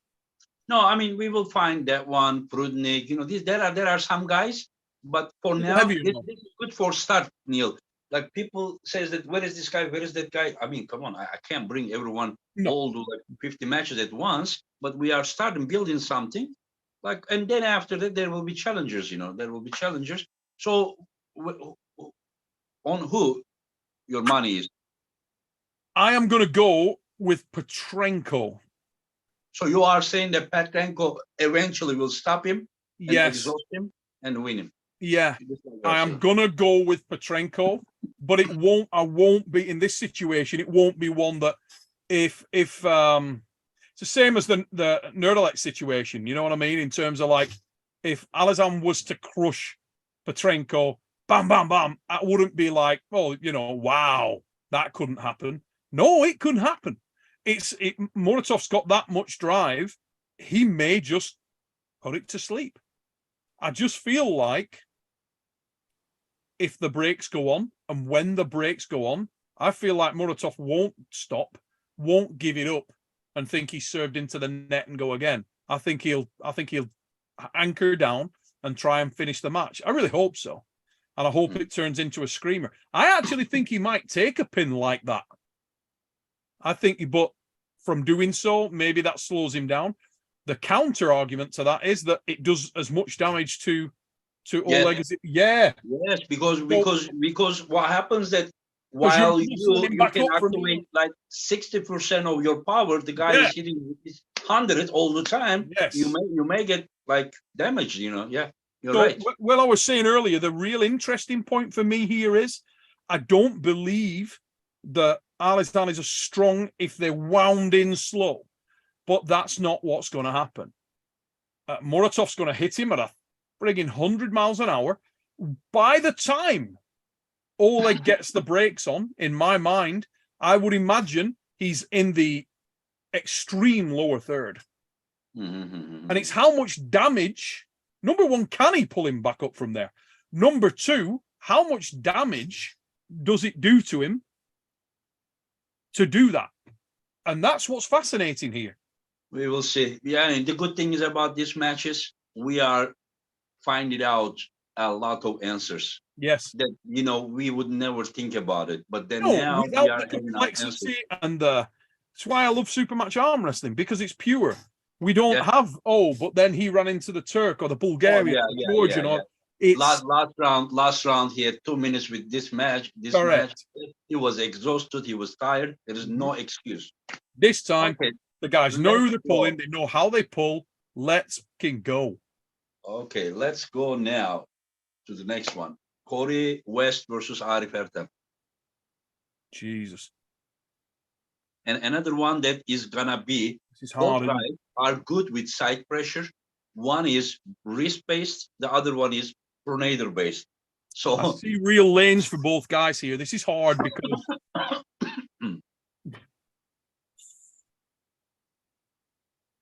this is hard, mate. I will tell you something, Neil.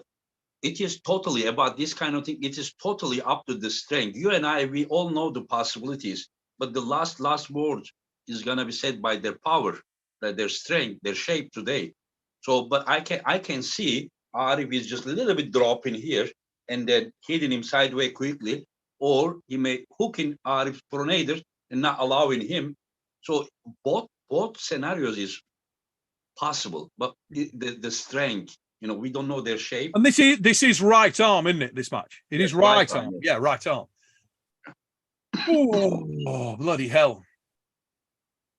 Bloody hell! I'm gonna go with Corey. Oh, I'm gonna go with Corey in an absolute fucking scream. I think this is gonna be a great match. Because it's gonna be a great match. I kind of feel like if Corey takes like this, he will have the match. If Corey cannot do that, and if Arif takes him and then Corey moves like this, I see that with right arm, when Corey loses his wrist, he is not as effective as left, because left has better pronator, you know, like the round one that Cody hit him and then he beat him like this way. I think he has better wrist with right and better pronator with the left. So I think that Corey has to control here, or Arif needs to enable his wrist. The match is gonna be, the score is gonna be determined right there, that point. I kind of disagree a little bit, because I think that because I think that Arif will try more. Arif is a more versatile puller. Yes. And I think he will, if he loses the first match, I think on the second one he'll nearly get it, and the third one he'll nearly get it. So this is, and I think because we're in Istanbul and the kind of guy Arif is, he's a really proud, and he's a frigging excellent arm wrestler. I think he'll die to win. No, you know what I mean? I just think he's gonna. The primary plans are the ones that I say. But then if it doesn't work, of course he's gonna, you know, try. I think the guy will die to win, Engin. I think he's gonna go absolutely balls out like never. But I tell you what, Corey also is very hungry for the international success. And very, very, very, very strong. Yes. And I think that Corey squeaks it based on that. I think Corey I think that Corey has very strong fingers. Anyone is just going fully out that way to fingers, no good. If you realize that when Alex tried to go that way, he wasn't good. But whenever he holds here, control, and he went like controlling here and hitting this way, he was more, And I think he's going to move to the side with purpose, and I think that will do damage to Arif. I think Arif will go so hard to hang on to that he'll stretch the living daylights out of everything. I see it being a good match. But whenever you imagine Arif is flashing Corey, or Corey is just turning him and beating, you are able to picture both scenarios, right? Yeah. I see Corey very dangerous early, may get a shock holy shit moment on Arif where Arif thinks, okay, yeah, this is serious. Now I got to change stuff up. And he would. And would change things up and find a little different angle, hit a little different, put more aggression in there, find a spot because Corey would then rush a little bit maybe at the base. I think this could turn into a dogfight because I do believe that Arif is going to try to. I think he'll do anything and everything. I think if he turns inside with Corey, I don't think he's going to get any change from that personally. I think Corey would beat him there, just because of it's the thickness of the ham with Corey and everything. It's just a different thing. He's a friggin' monster. But I do believe that Arif's weaponry in the top roll, with the low hand, with the aggression, the venom, the fact that he's on home territory, he'll be buoyed by the crowd. I'm sure there'll be a lot of local support there. He's a proud man. He's a warrior. He's a firebrand. You know, he comes with real fire. He's a real Turk. And I think he can bring it. And I think that it's going to be a fight.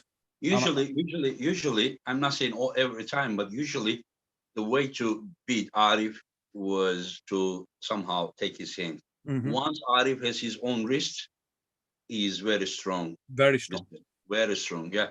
So the way that he loses, if somebody, especially if somebody is coming into him, or, you know, he's usually like very strong. Even watch with Hermes match, his Hermes goes like here and then top rolls and he's coming back, you know. But Arif is losing his wrist while he's going. You understand? Yeah. So yeah, this side pressure is strong. Yeah. Let's see another one. Gennady Kvikvinia versus Ferit Osmanlı.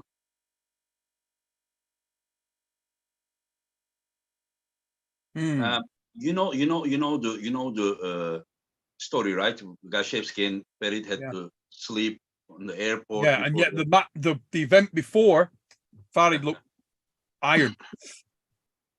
Ferit said that he was even in better shape before he went to Chechnya a second time, but he said that finally when they arrived to Chechnya, it was like 4 or 5 a.m. in the morning, and without sleep they continued the day and they competed. This is what he told me. But I made a video chat with him.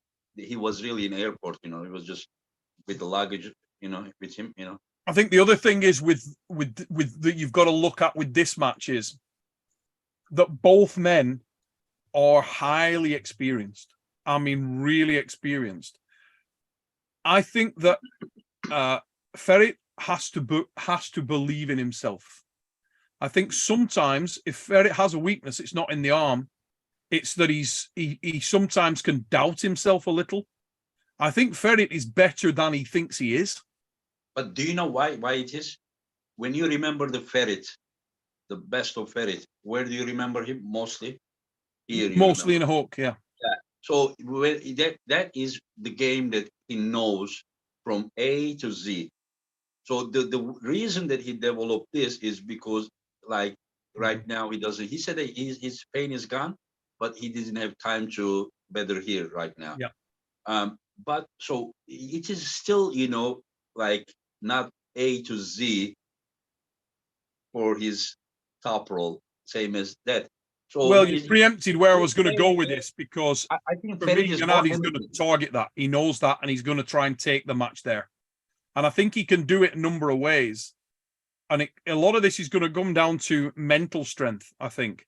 I believe that Gennady is an unbelievably confident guy. Unbelievably confident. Also, this is his strategy that, you know, he intimidates, you know, with that the courage, everything he shows. He also tries to intimidate the guy. But I don't think Ferit is type of guy to be intimidated. I mean, he may be Ferit, but I don't think that he is that inexperienced. He's sort of too experienced, and he's past that. You know, he's faced who hasn't he faced? And he's got some aggression, you know. But sometimes if the guy can Ferit win the match, yeah, he can win it. Do I believe that he will believe that he can win it? I think he'll believe that he can, but he'll be probably a little doubting too. And I think he needs to sort of forget that and just hit with abandon to try and be the bully. I think if he showed up and was the bully, he can get a result from this. I do think that Gennady, you won't need to tell that. I think he's going to show up. He's going to try and put it down, and he knows he's versatile. My concern for Gennady is that he overextends and rushes a little, because if you rush with Ferret and he gets a bite on you, he will finish you. So I see Gennady as favourite. 60-40 favourite Gennady. Yeah, I'm sticking with that. I think 60-40 favourite. I see Ferret right now more limited than Gennady. Yes. When I say limited, it's just his ability is more limited. While Gennady was about the same when he started to pull with Hermes. Ferret is a little bit ahead of that, but whenever I talk with Ferret looks very, very confident. He said, just watch me. He said, this is what he says. Yeah. Ferret at his best is unbelievable. Yeah. Unbelievable.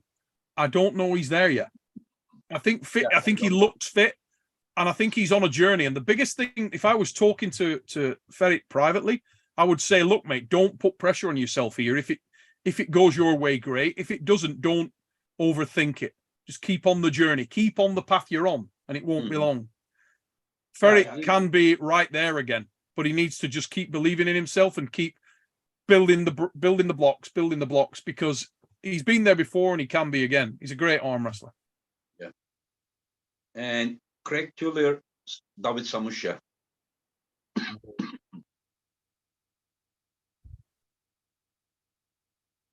For sure, you are cheering for Craig. I want Craig to win. Yeah. All-time friend, probably know him for like 30 years. 20 years, 25, 30 years, literally. Yes, I want Craig to win. But I don't want David to lose. You know what I mean? Samusha is a lovely guy. Very nice, very respectable. Great puller. Lovely guy. I have no ill will towards David Samusha at all. I respect him massively. He's a great arm wrestler. My sort of feelings towards Craig are based on being friends with the guy all over the world for 30 years. And he's sort of from that era. The fact that he's still competing as well as he is now is impressive. He's truly dangerous. And he's very, very, very aggressive hitter. Yeah. 2 hits. Yeah. This guy can hit, then hit again. And I think that he actually potentially starts as a favorite here,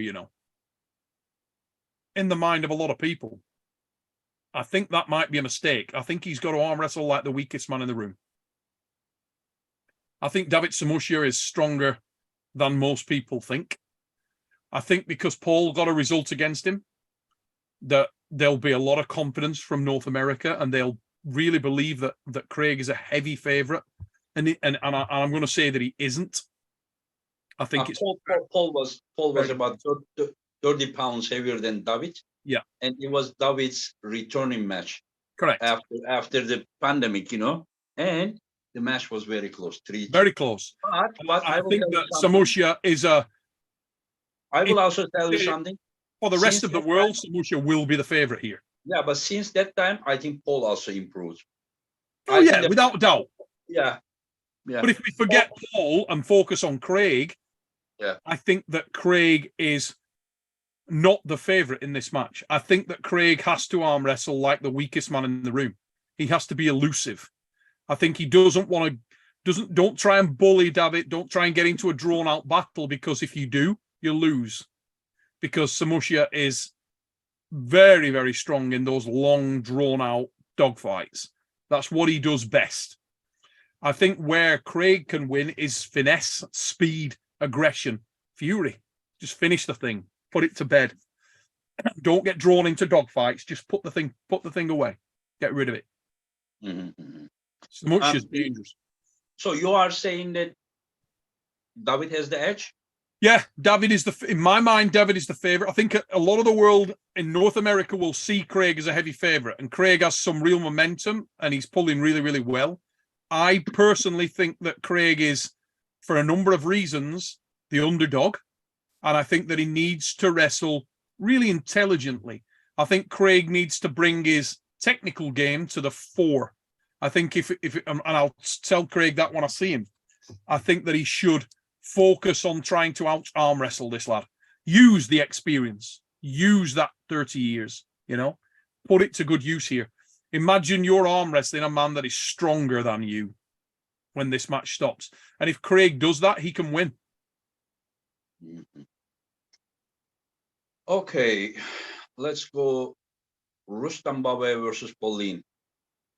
I mean, this is a weird match, isn't it? Because you got Paul Lynn, who is right now very current, rising star in the ascendancy, hungry, diligent, professional, does everything right, making the right moves, just climbing the ladder so well. Rustam, Neil, did you expect Paul to dominate Gamtanadze? To win, not yes, like that, no. but not like the mediator. I never thought such thing, No. I was very surprised. I was expecting a, match. I was suspecting probably Gamtanadze would be the guy making the running. So for Paul to win in the fashion he did, it was a bit Sandris McMask. It's just not, it was like, what the wow. Now, Rustam Babayev, if you wind the clock back, there's not been many men more dangerous at his weight. I mean, phenomenal arm wrestler. But just most of the wouldn't time have made this match actually. Zolev has winning record against Rustam, but very close matches.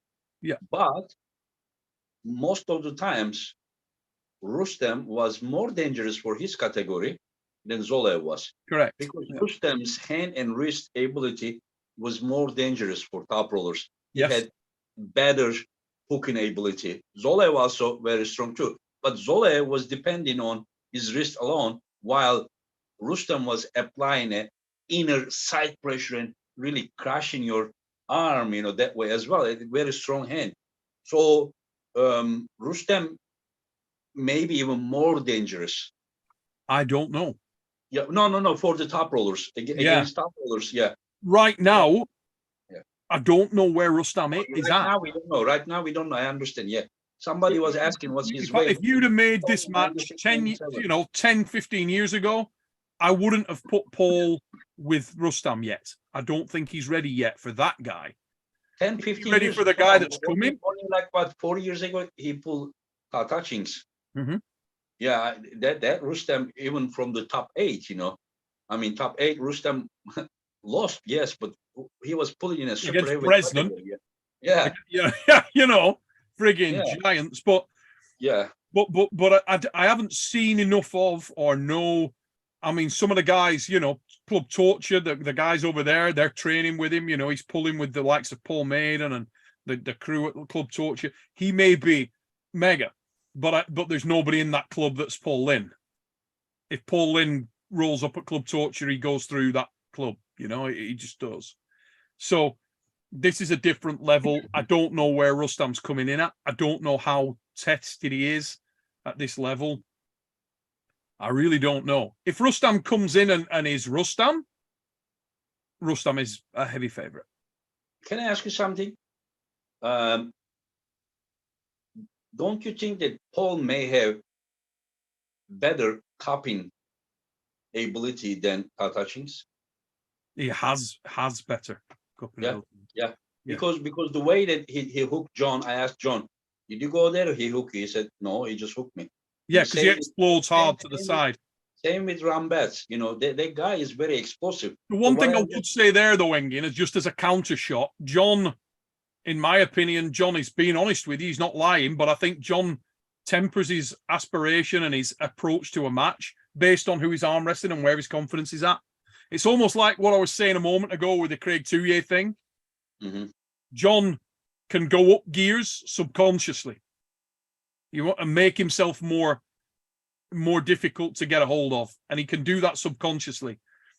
I do feel like the arm isn't there at that kind of level yet for Paul to be able to mix it up with a prime level Rustam. Whilst Paul is very dangerous, he's not polished enough. He almost rushes it a little. I think that Paul is for sure more explosive than Tatachings. So do you Yes. know why it is important? Because him to reach somehow counter Rustem's explosiveness Mhm. is more chance, even though, in my opinion, Tatashins most likely would beat Paul. My opinion. No disrespect to Paul. But the way that Paul enters a match is, for me, more explosive, than Tatachin. So what I am just saying, if somehow the strength level is close between these two gentlemen, then there is a chance Paul to really cause problems to Rustam. Oh Is what hell I'm. yes. Yeah, yeah, Absolute. Paul could win the match, mate. yes, We yes, we yes, we, we don't yeah, know where Rustam is. yeah, Paul yeah, might run Rustam over. I yeah, don't yeah, yeah. know where Rustam is.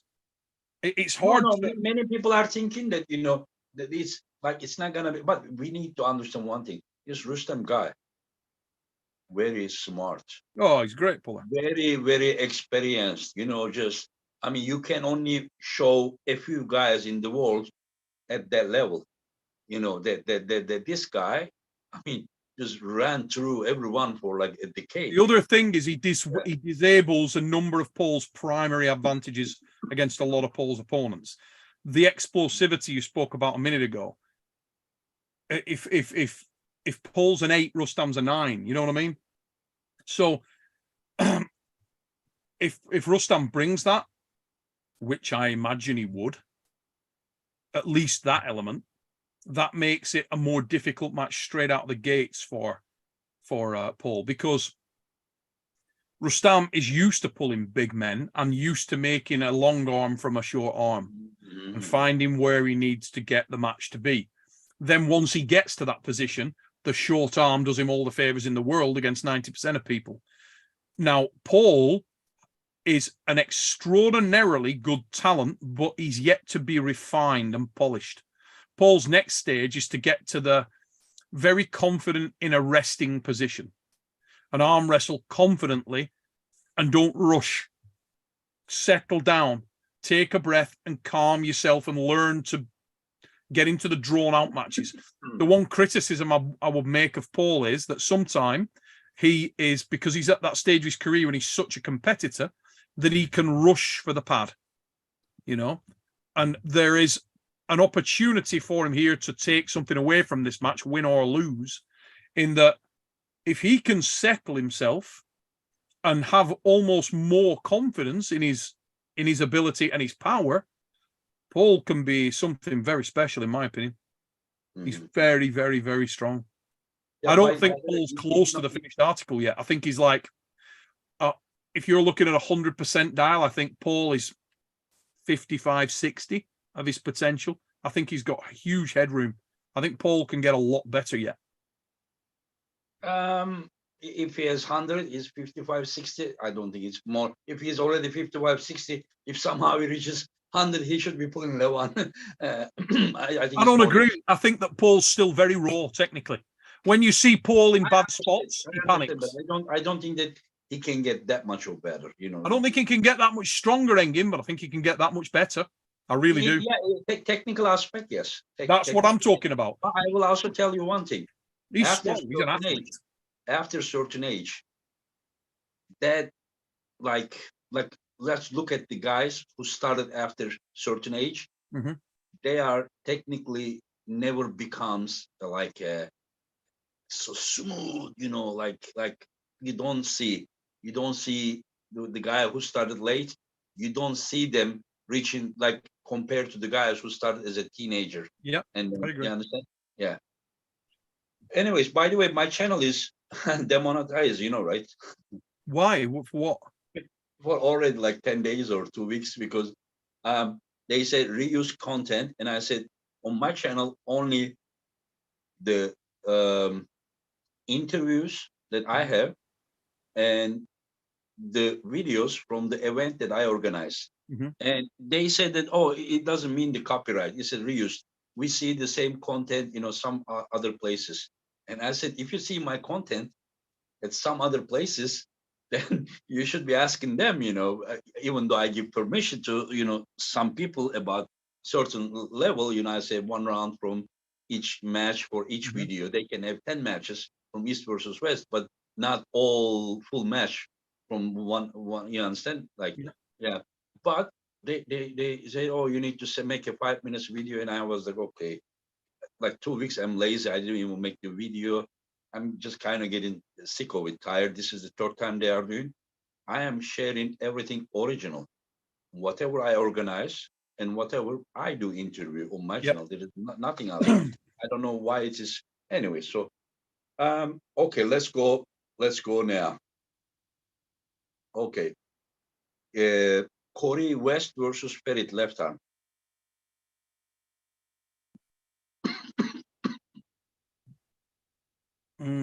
I would say Corey West. Hmm. I would say Corey West. Yeah, I think Corey's really strong on that left arm. Yeah. Yeah. Yeah, I think Corey West. We'll see, but I think Corey's very big. I don't know. I think he's a big ask there. I think he's very, very strong there. But it's got incredible experience, and he's obviously extremely powerful. He also has speed on his side. But yeah, I'd say, how do you see that?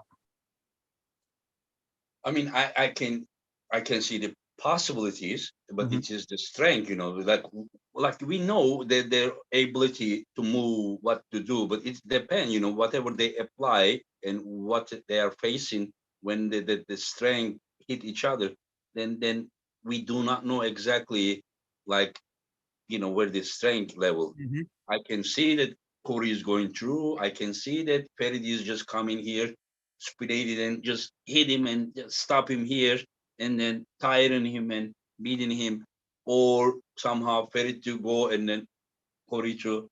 I mean, anything is possible. Like, I see Corey winning sideways, or Ferdi is somehow hooking him. Like, I see this possibility. I see the match like 50-50. Either he's gonna go that way, or Perit is gonna find a way this way or that way. Yeah, I've got it 55 Corey, Yeah. 45 Ferry, and I see Corey winning it. I think it'll be a drawn out match, and I got Corey with the win. Hmm. Yeah. Yeah. Big boy. Yeah. Anyway, so um, so okay, let's go last 3 matches. Start with Michael Todd versus Ongarve. My God, mate. So the X Factor back at the table. The X Factor. Yevgeny Prudnik, pound for pound, as good an arm wrestler, as good an orthodox arm wrestler as there is, drawing breath right now, in my opinion. Okay, I said Michael Todd and Ongarve, right? Oh, excuse me, Ongabayev. Oh, I said Evgeny Prudnik. I'm sorry. I don't know. Yeah, I'm sorry. I don't know. Probably I'm tired. Okay. Yeah. Michael Todd and Ngorbev, yeah. I should have corrected you because I knew that match was coming. Yeah. But whenever I Okay. say that, Ongabayev is very, very good at what he does. But I do believe he has to finish the match early. Because Michael's X Factor, Michael's Kings, and how awkward it is going to put a level of fatigue on your arm that is very unusual. And it's hard to emulate. You don't really face people like that a lot. My question is, or my concern is, and I spoke to Mike the other day, and Mike's always upbeat and positive. And my question to him was, how's your arm? And he said, yeah, really good. I've been pulling, I pulled on it a little. I pulled with Corey and it seems to have held up okay. I'm going to pull another event coming up. I think this weekend he's pulling a couple of classes. So he's obviously got confidence in it. Now, that is not going to give him the same level of test, the same level of stress that he's going to get on that arm, on that damaged bicep when he pulls on Gabayev.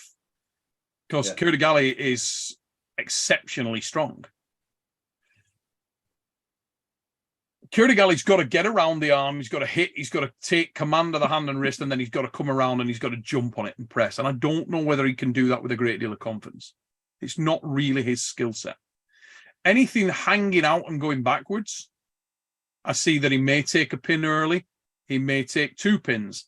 I do think Michael, if he can put the brakes on, puts an extreme level of fatigue on his arm. And Michael's been used to pulling bigger men, so he's used to the feeling of pulling an awkward, because Kurdigali's a big guy. He's a long-levered guy. So he's used to pulling that longer-levered athlete. And I think if he can get a strap early, doesn't get flashed, gets a strap, and can put the brakes on, Michael can take the match. Kurdigali, I believe, is dangerous off the starts. I think it's critical for Mike. Mike, I don't believe, beats Kurdigali to the hit. I think he hits fast enough to get the slip and the strap. I don't think Kurdigali's going to hit bang straight to the pad. I think he's going to hit for position. I think he's going to hit for commanding position in the hand and wrist from which he feels like he can't be beat. And if he can get that and continue to crawl up the hand and wrist of Michael to take away and flatten the palm off, turn Mike's palm up to prevent that pronator and disable it, then Kurdigali can win the match. It'll be interesting for me to see whether Kurdigali has experience of pulling that style. I don't think I've ever seen Kurdigali against a Kings movie before. I don't think so. Correct me if I'm wrong, but I don't think I've ever seen him pull a high-level Kings. We should say open arm top roll, right? Because here you can only go this far, not here, but here only. Mm-hmm. This is the furthest you are gonna go. Mm-hmm. So yeah, we should just say maybe more like open arm top roll. Yeah, but I was thinking that Kurdigali, until I saw him against Alex Kurdecha, I thought that he couldn't pull in bad position because he is those type of hunter guy, the positions. But when Alex took his even wrist and everything, he was still able to fight with joints. So don't think that it's gonna be easy match. No. I think it's going to be potentially the longest match of the night, Engin. A few days ago, they were my guest, and I asked Kurdigali, I said, "Are you as good as your top 8 shape?" And he said, "I'm stronger now." And the guy doesn't bullshit. The guy doesn't bullshit. Even when we asked him, "Can you beat him?" He said, "Oh, table will show." And this, he doesn't talk like all that 1.5 hour, 1 hour, 20 minutes podcast. Probably total of the words, not the sentence, he said probably was 20. Jesus. So he doesn't talk, but I asked him, "Are you as good as top 8 when you pull against Levan?" He said, "No, I'm stronger right now." So the guy is good, and Michael is trained for super heavyweights. He has the muscle memory of handling all that heavyweight pressures. Yes. So now these two are meeting. Very interesting match for me. Very could be the longest match of the night, in my opinion. I think Kurdigali is very dangerous in the opening couple of rounds. Really dangerous. I think Mike will find a way to get the brakes on. And when he does get the brakes on, that's the test. Because I think if it comes down to an arm wrestling ugly competition, Mike's winning that. So if Mike can get the brakes on and he can draw the match into a long affair, I think the pendulum of opportunity swings heavily in his favor. I think Kurdigali is very dangerous out of the blocks. I give this one in terms of the X factor thing is that injury. That's the one, because Mike isn't going to experience the same type of pressure in the same angles that he's going to get from Kurdigali against a bigger, even a more powerful opponent like Corey. I don't think that same stress on. Michael is probably gonna feel much smarter. I'm talking about compared to his super heavyweight experiences. Not much smarter, but smarter strength application, but not as much horsepower as Correct. he was pulling That's before. exactly as I see it. And Yeah. different, I think different directions, different application of that power. And if Michael's bicep is fully fit, I think I give Michael the edge. I think he's favourite. He'll get a test of that this weekend to see where it's at. If Michael's fully fit and firing on all cylinders, I think that he has the edge in terms of favouritism. I do not see this as an easy match. I think Michael, as usual, is pulling a killer. Why is that Michael doesn't receive the same respect? I'm not talking about everyone. A lot of people likes him and supports him, but a lot of he has like, I cannot say hater, but a lot of people dislikes, and they are looking opportunity to say bad things, negative things, I should say, about him. While all of his opponents are, I would say, showing respect, and they are never sure of themselves. And I'm not talking everyone, but people like, if you ask to their opponents, they are like, oh, I don't know what to do. Michael is very dangerous. You can see that whoever you said, everyone is very careful, because the guy is dangerous. But you don't see the same, like, we're talking about like guys, like very elite guys talking that highly about him. And while a good portion in the community that is talking, Michael, he's like nothing and this and that. Why do you think that part I'm trying to understand? It's because of his unorthodox style. Okay. I think a combination of that. There's an orthodox style, and Michael also is one of those guys that wears his heart on his sleeve. So he's a very you see raw emotion from him, and sometimes that raw emotion can be seen a certain way, and it doesn't do Mike any favors. And then the whole Mike being, the guy that when all that he was under the table, you know what I mean? The whole King's move, Antichrist movement that went out there, and Mike was the champion of the King's move at that time. He was the guy. He was the honestly, this is also I hate, but not Michael. But this for me is okay. Just to clear. Anyway, so we have the next one: John Brzezinski versus Irakli Zirakashvili. Irakli is a more dangerous opponent for John than Oleg Petrenko. Yeah. In my opinion. Much more dangerous opponent. Much more aggressive on the hand and wrist. Will target that more aggressively. As you know, I find it very difficult to bet against John. If John walked on water, I'd probably be all right with it. When I've seen John do stuff over the years that I've just thought, shut the how, what, where, who. John has done stuff and he shut down guys when they were at their absolute. Guys like when Dima Kochev was killing people, just murdering people. And then John bullies him, makes a show. John is something else. And the one thing I will say about Irakli, as much as he poses an enormous threat in his best areas, he also has glaring areas of weakness. And it's whether John can get to the spots to put the brakes on him. And I always feel like John will find a way. He will try something. He'll sell his wrist and hand into the strap, sell his wrist and hand to a degree, and just bait off the arm, apply back and side, put the brakes on. If he gets the brakes on, John will adapt better and he will come back and win the match. My money's on John. I see Irakli as a massive threat. Massive threat. I will tell you something. If I would choose a guy who is dangerous for John, Irakli would be one of them. Currently, Irakli's one and Ongo Bias the other. Yes. In this category, in my opinion, because of the age, the signals, speed to go to the hand. Understand? He is strong, but he is not like explosiveness, and is not that quick and fast anymore.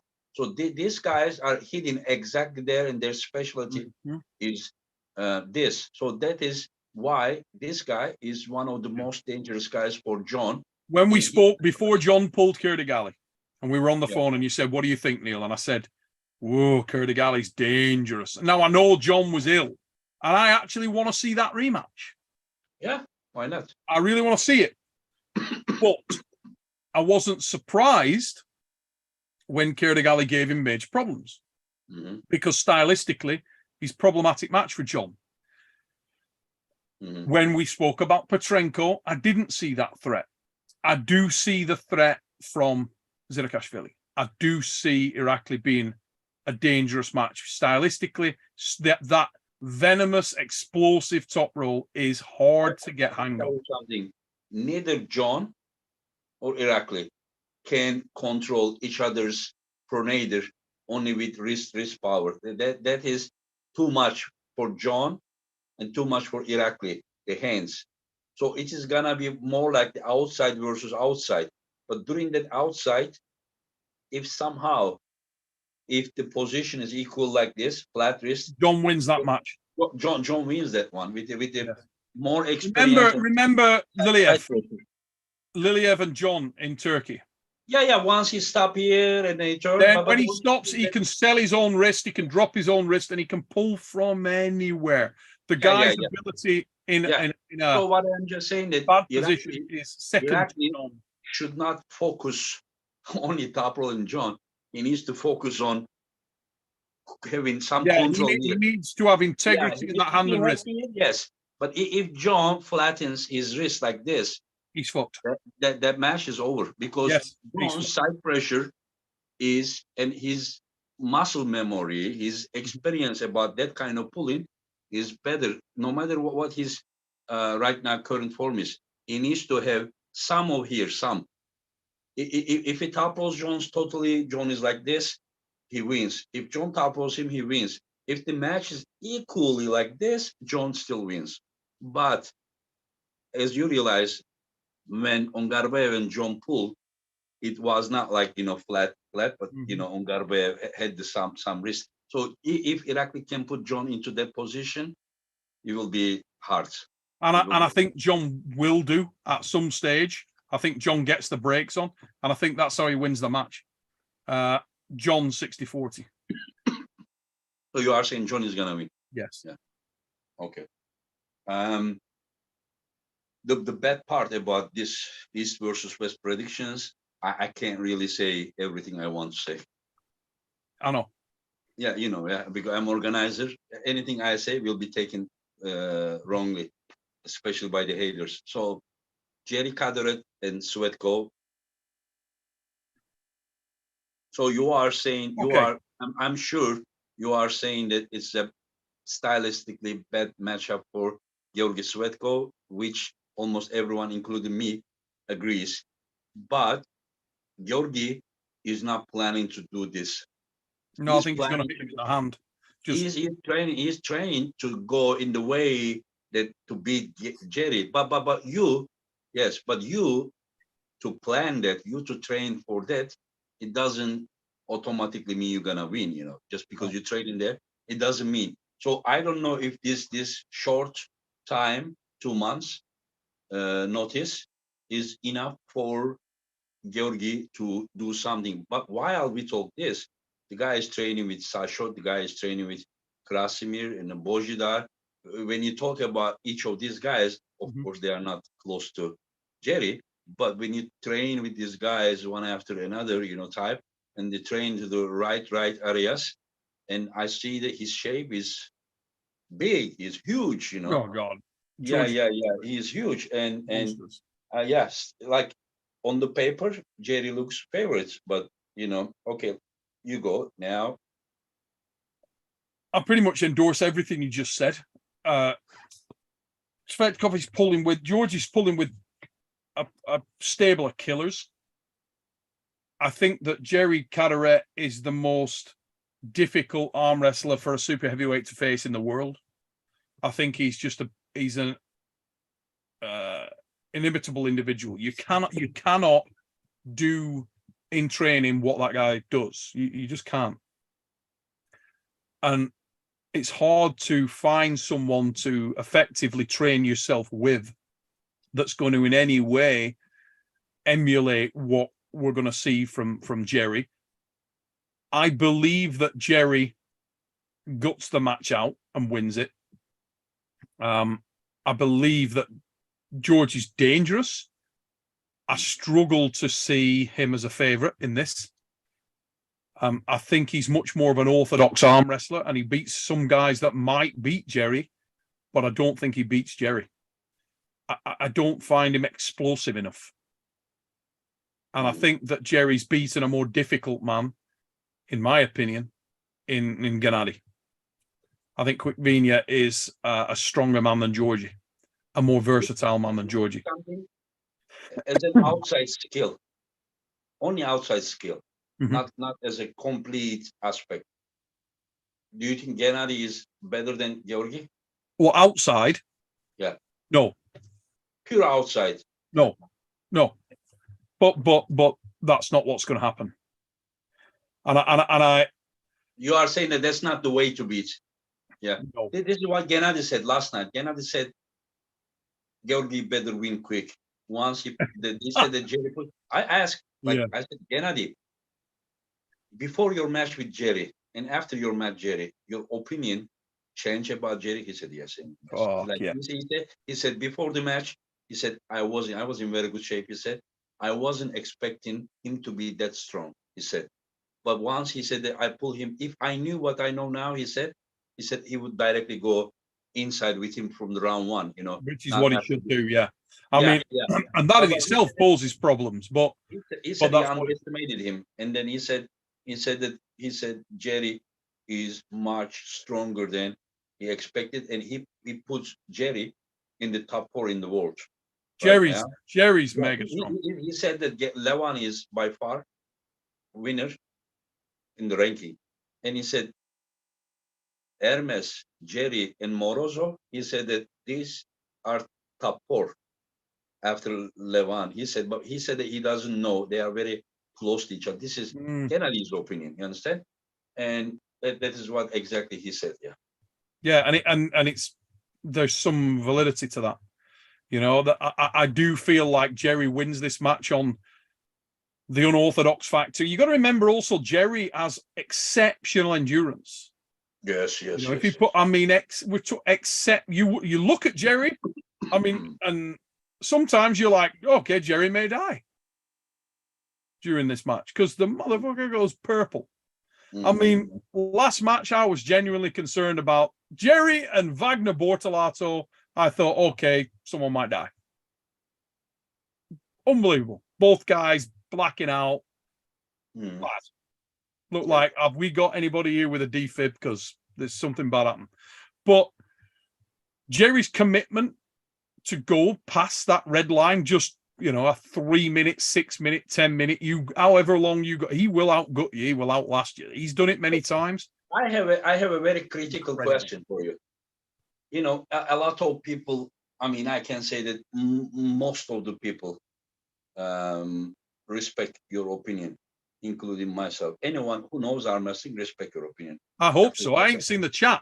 There might be people. No. I'm not talking about. I say people who know in the chat also. People are very knowledgeable people, but sometimes some people say some ridiculous things. We need to ignore. But after your answer, you may have some criticism or not. I don't know. But this is I may have some criticism. Just say Levan and Jerry, they are in strap. And Levan for a second is late, and Jerry in just say that 10% better shape than equal Gennady, and he somehow puts his shoulder behind and catches Levan in this position. Is there any possibility Levan to be stuck there? Yeah, because of the angle. Yeah. So what you are saying that it doesn't matter who you are, if Jerry catches you on your brachyradialis here. Yeah, if he bone lines you, yeah. Yeah. Yeah, because he throws a house on your shoulder. I mean, you know, we know what Levan's working with weight wise and but it's not a pure strict reverse hammer curl. Jerry's putting you outside your shoulder and he's putting a really awkward spot on you. It's a very, very difficult position to arm wrestle from. He's literally turning you onto a reverse curl. Yeah. It's a very, very awkward position. So you're not seeing Levan's power. You're not seeing Levan engaged with his. If Levan engages his arm, I believe he beats Jerry at a counter.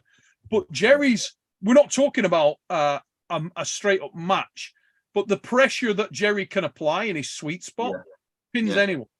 Do you know why I'm asking these kind of things? Because a lot of people also underestimate Jerry. A lot of people, like when he came into the Gennady match, I was saying that when I asked Gennady, and then I say, Gennady, your opinion changed? He said again, yes. He was very honest. He didn't find like excuses. He said yes, he had some like chest injury even from the long time, but anyways, it doesn't matter. He said this guy Jerry is much stronger and serious threat than what I was thinking. This is Gennady said. So people doesn't give Jerry, like before Jerry versus Gennady match, you were eating. And John came, we sit, and then I said, like, how do you see it? He said, if Gennady tries to top roll Jerry, he's gonna lose. Oh yeah, John Brzezinkel, John knows. Yeah. I said, Jerry. He said, are you serious? He said, yeah. And just wait, just watch. Tomorrow, if Gennady goes outside, he said, just watch the match. He's gonna lose. Yeah. I mean, so what I am just saying that when you talk about Jerry's press, John open his eyes open. Same with you. Same, but a lot of people are thinking that Jerry, come on, he's just like Jerry's mega. Yeah. He's mega and he's different. He's a unicorn. And also he's ace. I'm team Jerry all night and all day. Love him. Yeah. The guy, and I'm happy that we have someone like him. Imagine that if Jerry didn't exist in arm wrestling. I mean, there is no one close to him about that move, you know. Correct. And anybody that meets Jerry Carteret, you spend an hour with Jerry Carteret, you'll be a fan of Jerry Carteret. Yeah. He's a great dude. Yeah. I mean, he's a great character. As I always mention this, if I ask you who is the best top roller ever, I'm sure out of 100, you know, you will see, like say 80% John, 15% Cobra, this, that, Taras. I'm just saying, you know, just example. Hook, yes, still it will be divided. If you say complete, of course, it will not be divided. People will say John Brzezinkel. But one way moving, there are a lot of people that you can compare with John. What makes John superior is he can do everything 10, 10, 10, 10.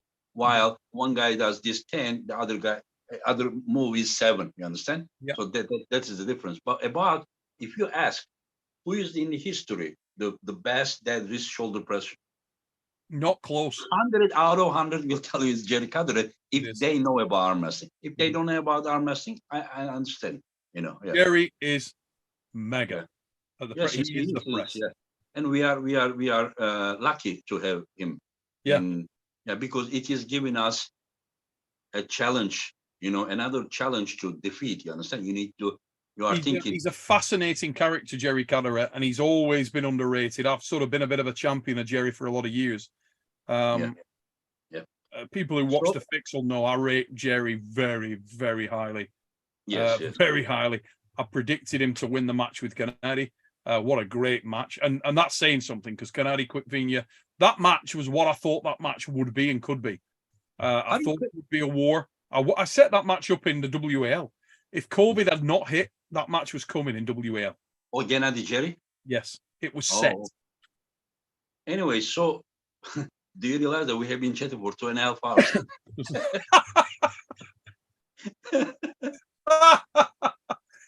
Again, mate. I'll tell you what. Oh, dude. Yeah, but I love it. And people may be thinking that it is everybody in the chat is probably pissed off. The whole chat will be going, will you guys shut though? No, if they didn't like, they wouldn't watch it. But they may think that we are discussing now, but we even do sometimes the video call and this. We still talk about arm wrestling. Oh, Even during the daytime, I send you my rating about the trading card. You say then you your make a opinion. comment and we're off. Yeah, we are talking about, like, they don't know there was a Northeast message board that, like, years and years we discuss on, like, hours, on those pages, The Yeah. hotel receptions thing. When you'd be Yeah. there at Worlds and you come walking through the frigging door and I'd be like, oh, here we go. Trust me. My wife would just go to bed. She'd be like, yeah, I'll see you in 10. It was the best part. It was the best part. The competition ends, and then we meet, and then we talk about arm wrestling. For hours. Yeah. Hours. Absolutely. Yeah. You guys drink alcohol while I'm drinking orange juice. Yeah. Mega. Absolute quality, mate. Yeah. Anyways, thanks for having me on. Neil, You know, I thank you very much, and I can't wait to see you. I'm telling you, for me, like, you're right here, my friend. Like, there is about, like, talking about many things, about history, about technical aspects, about this match and that match, this person, that person. I don't enjoy talking about arm wrestling with someone more than I do with you. They are the person that, like, I can push my limits. I don't have to adjust myself to make these people, you understand? Yes. Like, because you remember everything I remember from the past, and we have good times, Engin. It's good times, mate. It's what it's all about. It's like you say, it's in you. It's in you, and it's in me, and it's I feel blessed being able to do it, to be honest. And it's great times for arm wrestling at the moment. It's the fact that, there are so many. I mean, I don't know how many people we got watching or anything, but usually you'll get hundreds of people tuning in to talk about arm wrestling, to converse about arm wrestling. It's special times, mate. It's special times right now for the sport. It's really gathering momentum. There's a real following. You only have to look at January now. You know what I mean? And we're already off. Here we go. New year, new month. Look at what's coming up. We've got Arm Gods like weekend after next, I think, is just starting. Then you've got East versus West. Then we've got King of the Table, and we've got Arm Wars. And that's just ones that are sort of on that are people are talking about right now. There's so many events all over the world and so much activity in the sport at the moment. It's a hive. It's buzzing. Do you see this as a natural process that, like people who was there in the past, somehow it just, like, whatever you have in you is bringing you to this point? It was like unavoidable. Just like whatever. I mean, that happened at the Northeast message board is now the platform change is happening on YouTube. What I'm just saying, still the same guys. Devon is there. You are there. I am here. Some new guys join us, even though they are probably, some of them are more known than I am, because I step up latest to the YouTube before. I mean, after them. But it is. I was also the most active guy on the Northeast message board. Oh my God! Like, yeah. Nobody will talk you on arm wrestling, so that ain't happening. People. The other day, somebody said that. He said, we YouTubers made you who you are today. But he said that before nobody knew you. He told me, Okay. Yeah. And I was like, nobody knew me. Yeah, you're right. You've had a few wins here and there as well. Yeah. You take care of yourself, Neil. Have a good one. To everybody watching in the chat, all the best, guys. Hope everybody's family's happy and healthy, and see you again soon. Thanks for having me on. Cheers, mate. Tell your family we said hello. Cheers, brother. See you soon. Bye-bye. Take care. Thank you, everyone. Thank you.